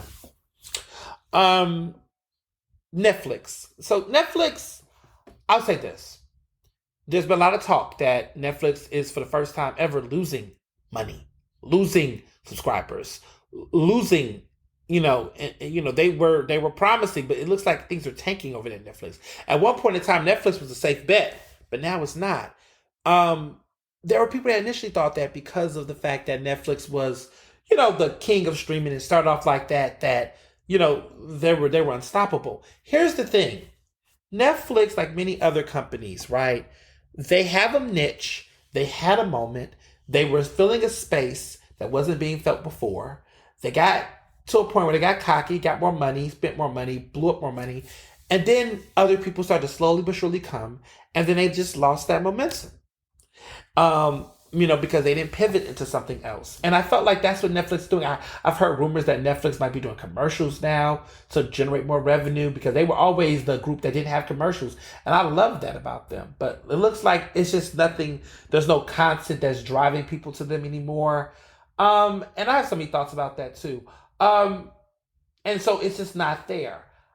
I don't think out of all the streaming companies, I am starting to use Netflix the least. I'm not really watching all this stuff that y'all trying to put me on. I'm finding great programs on other channels.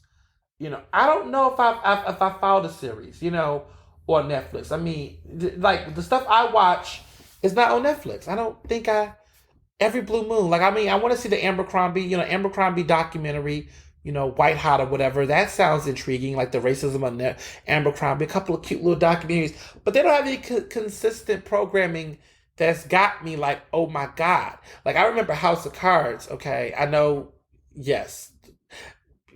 Yes, it had its mess at the end, but in the very beginning, House of Cards was fire. All those shows were fire. But a lot of these shows are ending. Ozark is now is out the door. I mean, Squid Games is the only thing in Bridgerton. But like these shows cost so much money to fucking make. Like they were saying with Stranger Games, 29 million an episode to make Stranger Things. 29 million an episode? Is Beyonce in it? Like, what's happening over there? I don't get it. But they're spending so much money, and I don't think I don't think the money justifies it. And you know what? That's the fuck they get for having Dave Chappelle. See, that shit comes back to bite you. I know Dave Chappelle has nothing to do with this, but I'm just saying, like, all that money is spent for Dave Chappelle to put up transphobic ass comedy shorts, shows. Yeah, boring. But they've poured a lot of money, and I don't think I don't know. It's not hitting. It's not hitting. It's not hitting. HBO Max is doing a damn thing. I'm really feeling HBO Max. I think HBO Max. I think part of why Netflix doesn't work anymore is because everyone else has cashed in. Like Disney Plus is it, y'all. Everybody kept trying to play Disney Plus. I said, wait on them. Y'all not seeing what I'm seeing. Disney Plus has all the Disney classics, which I watch. One, they're dropping movies that could be in movie theaters. They're dropping it there. Let me tell you why Disney Plus works for me. Because I was tired of hoarding all of my DVDs and VHSs. I still kept them, they're collectibles. But I was tired of buying a bunch of these other movies on Blu-ray and all that, right? What I love about Disney Plus is I can watch those movies 24 hours a day, 7 days a week. I can watch The Little Mermaid after this podcast if I want to. Hell, I can watch all three of the Lion Kings. Three. Don't forget Lion King 1.5. Anyway, you could go watch whatever movie you want. Do you understand how many people in this country have kids? Oh my God. You can just say, shut up. I'm going to put Finding Nemo on. Go watch it. Go watch Encanto. It is literally the babysitter that so many parents needed during the pandemic and even after the pandemic. I mean, like, Disney Plus is everything. It's everything. That's just the movies. But then let's talk about the fact that there are the Hamilton stands that can now watch Hamilton forever and ever and a day. Sure. You got Star Wars, you got National Geographic, you got Marvel.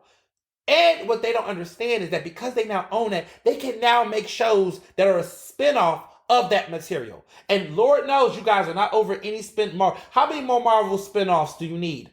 It seems like you all love them, so they're going to keep making that. They've built a franchise based off of the fandom. So Disney Plus to me is the strongest. To me, I see the hype. I see what they're doing because honestly, they have a collection they own. They own all the Disney movies. They don't have to put none of their Disney movies on anyone else's platform. If you want to watch a Disney movie streaming in 2022, you better get a Disney Plus.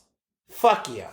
Because let's forget, Netflix had a couple of Disney movies, but they didn't have all the Disney movies. Remember, it was like they picked what I call the I don't want to throw that shit. What? They picked like the Ben collection of Disney movies. Like they always had Hercules and Mulan, and I like those movies myself. But they were very specific about what movies. Like they was never gonna have Beauty and the Beast on there. I'm talking about the animated version, not the live action. They never was gonna have the Little Mermaid on there. They never was going to have like the classics. Like you can't watch Snow White.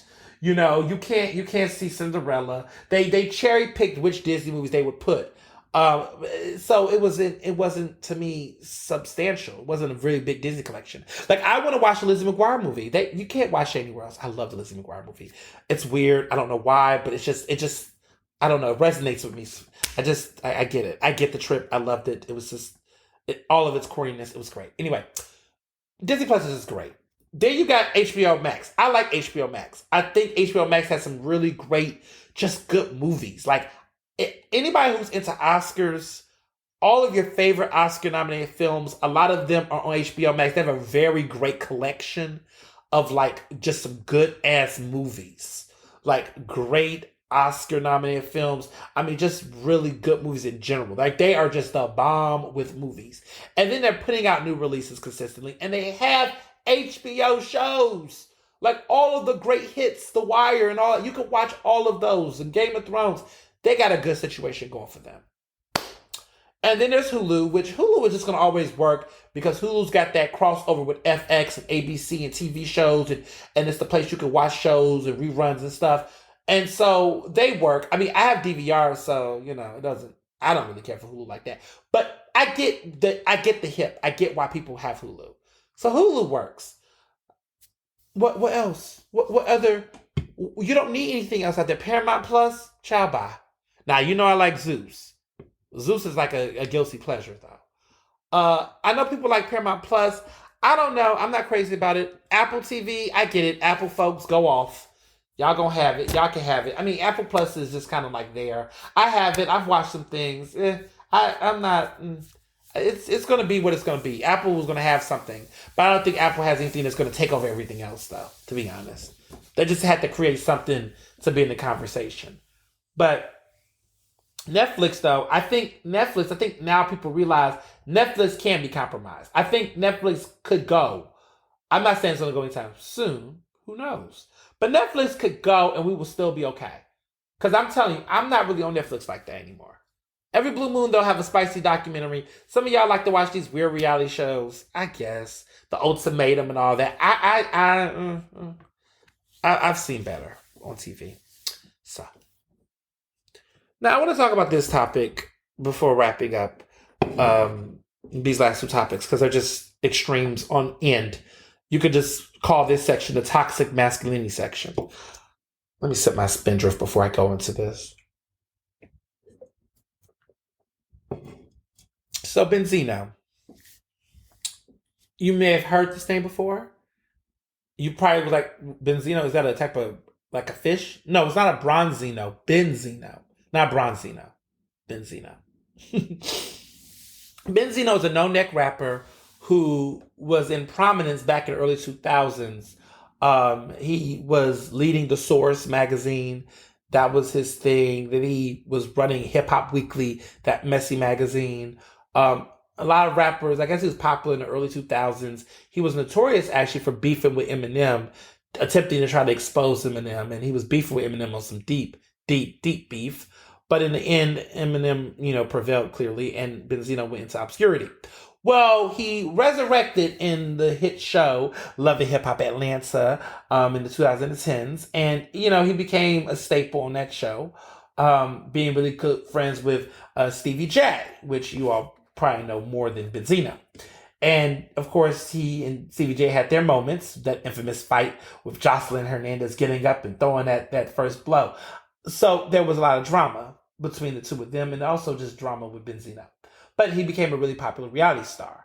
Well, since then, he has really made these odd appearances. He has a daughter who's a rapper, who's very, I think, she's got promise and potential. She's rapping, but she's been very transparent about the fact that her and her father have the best relationship. But he's been just making a lot of me appearances. A lot of it has been rooted in homophobia and transphobia.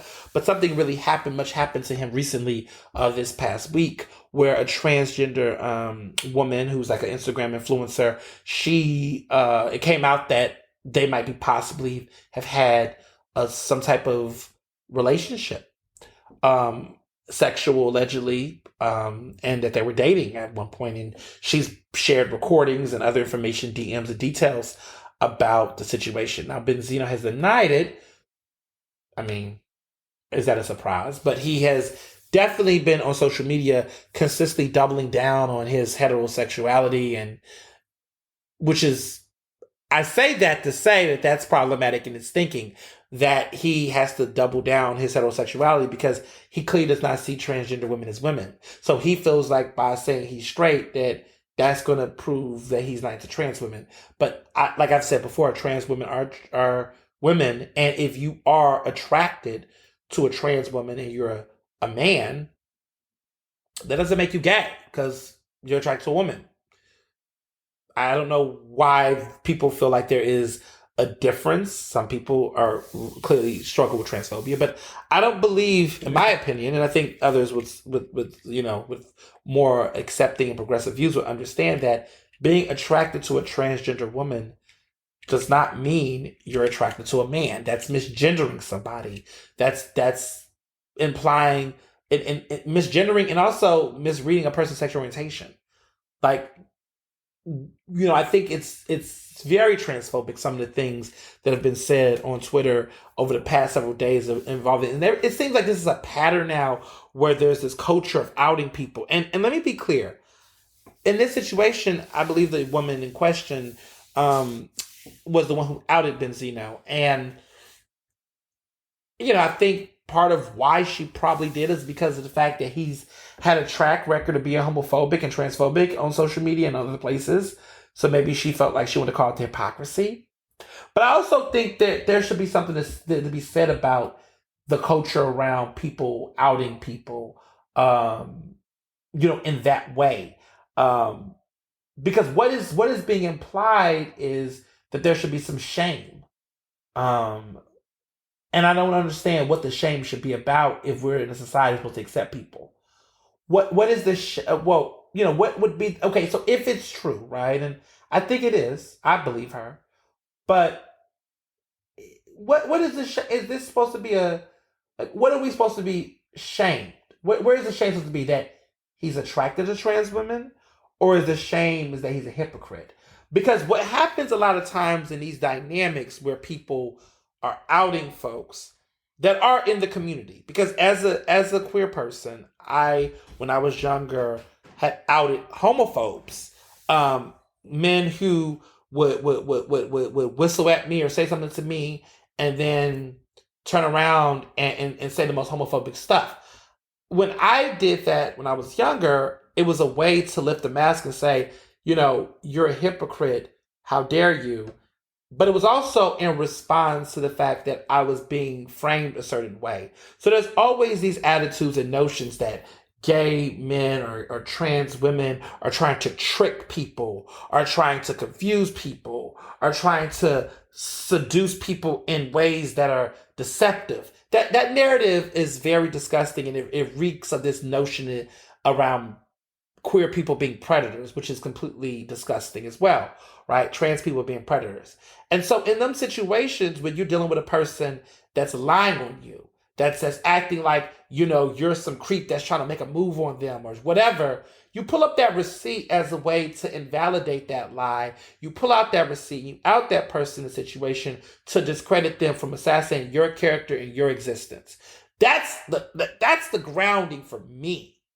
That's my grounding on it. Because some people will say, oh, just don't out people. And yes, outing people is never okay in situations where literally a person is minding their fucking business and you're like, look, this person likes trans people. Well, what is that supposed to do? Are you trying to dog whistle? Are you trying to put a target on them? Are you trying to humiliate them? And if you're the person from that community doing it, what are you saying about yourself in that process if it's solely for that? So I've dealt with situations where I've dealt with people who've had internalized homophobia, where they simply publicly outed somebody as being, gay, only for the sake of just outing them as being gay, without the individual in question doing anything to provoke hypocrisy, harm, or assassination of their character. And to me, I feel like when people do that, I'm like, well, if you're gay and you're outing someone as gay in a way to be nasty or to humiliate them, what are you trying to do? What are you trying to bring to them? What kind of harm? And if this is the same harm you're experiencing or you've experienced, do you think that's okay? What is the consequences there? But I think, in my opinion, if you're in situations, which is what I've seen people do, where there have been situations where there has been cishet men that have said things about transgender women, said things like, oh, one of these quote unquotes tried to trick me and fool me or blah, blah, blah. And I just want to be clear that I don't think that I don't ever buy into this transphobic notion that there's this mass conspiracy of trans women that are out in these streets intentionally trying to trick and fool, straight men. Or cishet men, to be honest. I don't believe that. I think that, because I know this as a queer person, even how they used to talk about us, right? As talk about gay men, right? They'll say things like, I don't want to be around him because he might try to make some moves on me, or I want these dudes to know I don't get down like that. And we'll be sitting there looking like, dude, none of my friends is looking at you. I can't tell you how many times sometimes I meet with my crew and there'll be a bunch of us, we're all black, gay, doing our thing, mind our business, and there'll be straight men that will walk past us and act funny and cringe and do all this extra, and it's like, nobody wants you, nobody wants your dusty ass. Nobody wants to deal with you. You bum, like you pig. Like, we already got men that love us for us. That's out and proud. We're not hiding in the closet, and we don't want to be with your tradie. Well, you're not even trade because you don't look good. Your breath probably stink. We don't want you, right? That energy. And let me tell you what's so funny about it is that those types of men, right? Those cishet men that make those approaches at us, a lot of times they start off with an insult and then turn around and try to back positive and get a number or something. I cannot tell you how many experiences I had years ago. It don't happen to me as much now because, first of all, I'm not out and about. I'm very, I'm Hollywood sometimes, y'all. Y'all know I just can't be. I gotta watch my back. I just ain't anybody. I can't just be out and about. Okay, folks be like, Ernest, come to this event. Come to this. Look. No. Because every time I go to some of these wide events, some of them, people be like, they come to me with their problems, like I'm an elected official. They want me to tell a story, expose this person, do this. I'm like, I'm trying to just enjoy my friend and support my friend's, cookout or whatever. I'm not trying to do this like right now. So sometimes I feel like my privacy do sometimes get breached when I go out to certain public events. I'm not even trying to be a celebrity right now.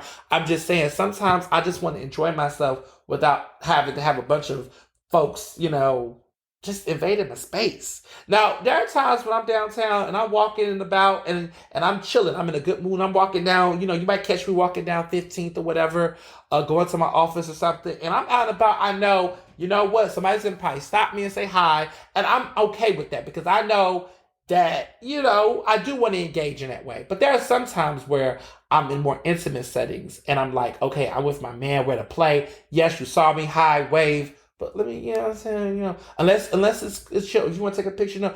But if I'm with my man or if I'm with my, my people, sometimes I don't. Like I've had situations where I've had dinner parties at certain restaurants and we've had private rooms and things, and like folks would just be standing waiting for us to come out or waiting for me to come out. They'll just be like, like, all right, all right.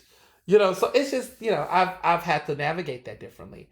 But that being said, before all of those days and those experiences, okay, before those experiences, I definitely was in situations where I did feel like people were invading, my space, or doing things like when I would walk down on SEPTA. Oh my goodness, we take SEPTA, and a dude would be like, see me from afar. Oh, look at that faggot or whatever. When I was younger, but then, nobody was looking.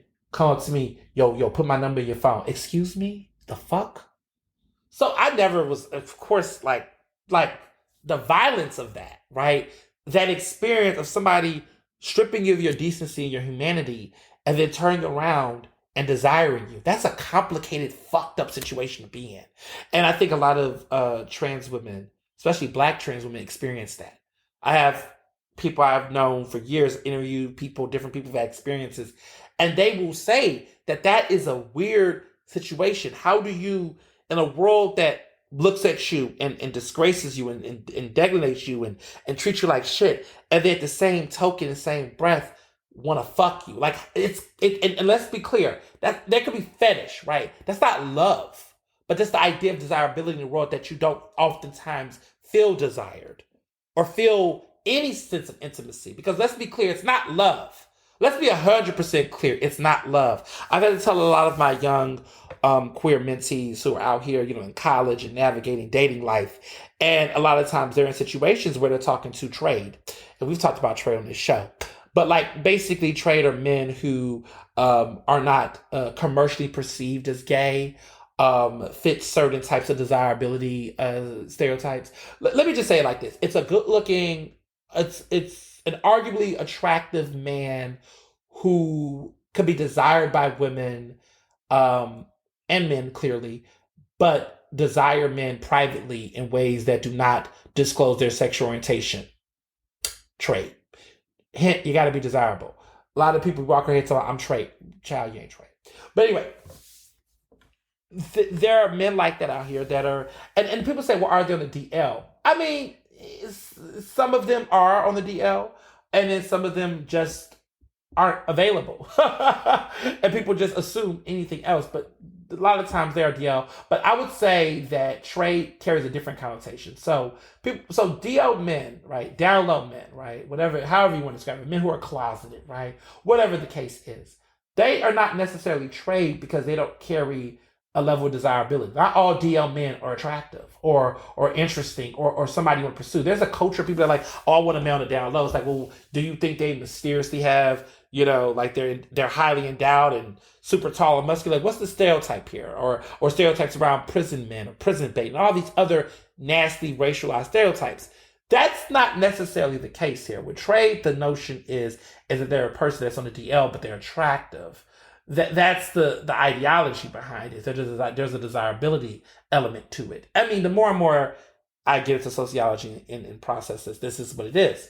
So the reality is that trade, quote unquote, desirable trade, are men that are not supposed to want you. These men don't desire you. They're not supposed to desire you.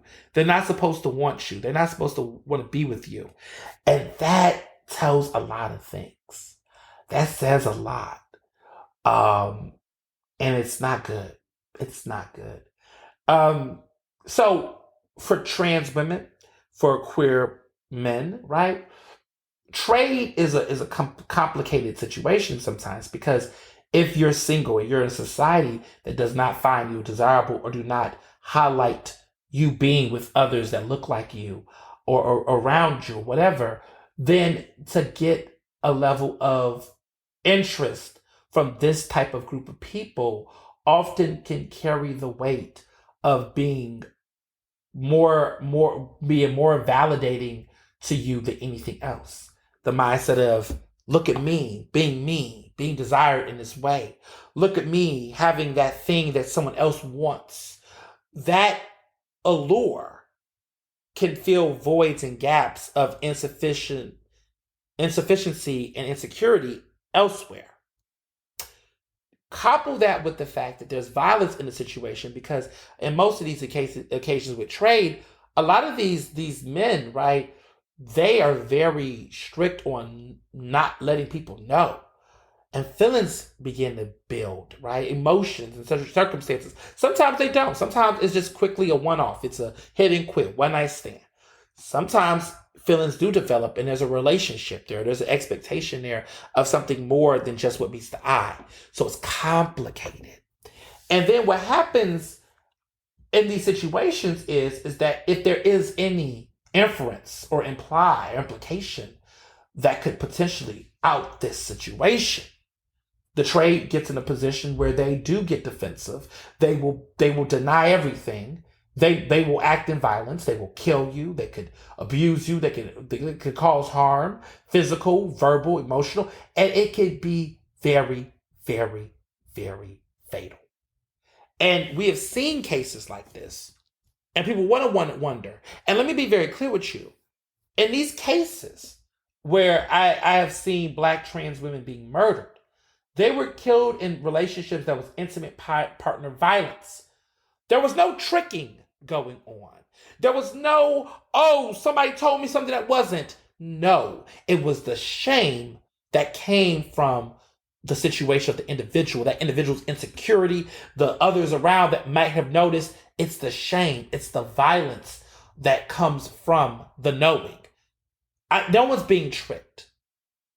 It's the shame that these individuals have within themselves, self-hatred, insecurity, violence. Those are the things that's driving the murders and the abuse and the transphobia that we see on social media. These are the things that we're seeing happen in real time. To me, I think Benzino is in a place like a lot of these men, because I've seen men like Benzino. I know men like Benzino. I've had friends that have dated men like Benzino. That Benzino air, that energy, right? That's not to him. There's a lot of people, we know people like that. And they are going to do whatever they can because the only thing they feel like they have is this warped view of masculinity and manhood. And if that's taken away from them, they don't feel like they have anything left. Benzino has made his entire career branded off of a certain type of masculinity that he clearly does not want to confine to. And that's what happens. These men don't want to live in that world. When I keep telling people this emasculation is bullshit, there's an emancipation that's been happening. And some of these people do not want to liberate themselves in totality because of the fear. And so now someone else has to get disrespected. Somebody else has to get misgendered. Somebody else has to experience whatever the shit you don't want to come to terms with. That is real. And those are the things that I think we don't unpack and explore enough. But we're at a point where we're starting to see that happen, though, right? The backlash on Benzino was very, very telling. People are getting tired of this transphobia. People are getting tired of this shit. And I think it's a conversation with even the community, that there are some within our community, right? This LGBTQI community is huge, that also perpetuate the transphobia and gas up the drama and the shame. It's not okay. And I thought that I should talk about this because we saw this happen with Young Buck, a year ago, Young Buck. And what is it about 50 Cent always giving a fuck about who's sleeping with who? Can 50 Cent go find a hobby? Like, I mean, how many more TV? Go make another TV show. Go make another movie. Go make an album that's going to actually sell, because their last ones have been a dud, right? 50 Cent just has so much energy. So much energy. So much obsession about what everybody else is doing in their relationships in their bedrooms. It's just despicable. So over him. And then rounding this out at the end, prom season is here. And I just want to talk about this because so much of this shit has been happening and I've been noticing it. Okay, let's just keep it on a beam, okay? Prom season is here, and there's already photos, which some of these are old, some of them, but there's this narrative of these fathers carrying guns, um, with the son, with the daughter and her date in the photos, and I'm just like, why do people think that's okay? Like again, what happened to violence isn't the answer. Okay. Meanwhile, all this Johnny Depp and Amber Heard, all this other stuff is coming out. But anywho, just still sitting here with this.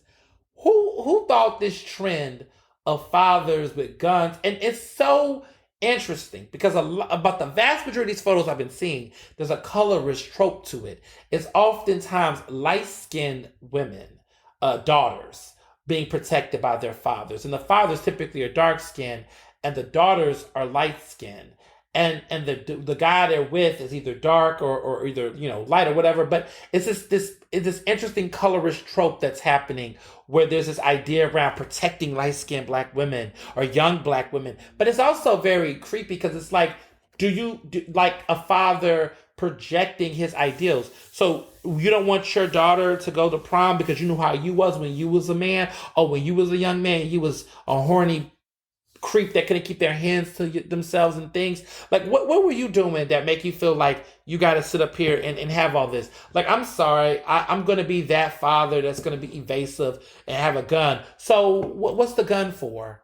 What? Like a fucking gun. You don't think your daughter have any agency to meet a man that's decent? Like, what are you implying? Oh, it's prom, so it's your responsibility to preserve her virginity with a gun, because Lord forbid she can't have any agency on how she do what her choice with her body. This is ridiculous. Like, I just think it's the most.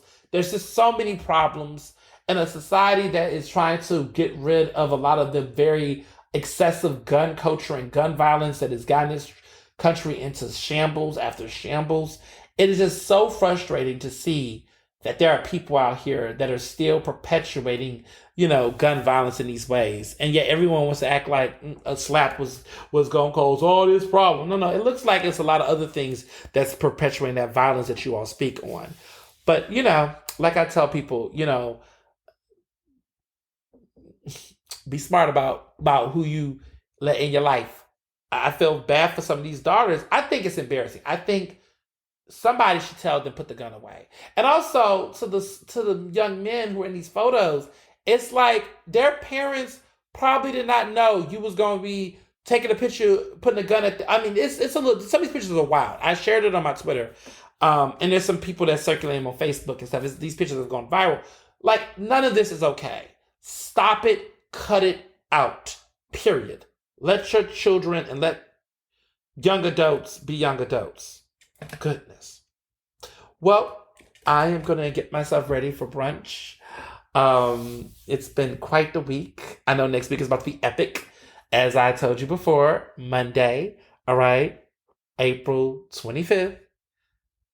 Get your copies. Get your books. Check out the cover. It's going down. Basement. And until then, as always, be well and be best. Ernestly Speaking is recorded in Philadelphia, Pennsylvania, and can be found on Apple Podcasts, Google Podcasts. To stay up to date with the latest on the show, follow me on Facebook, Twitter, and Instagram at Mr. Ernest Owens.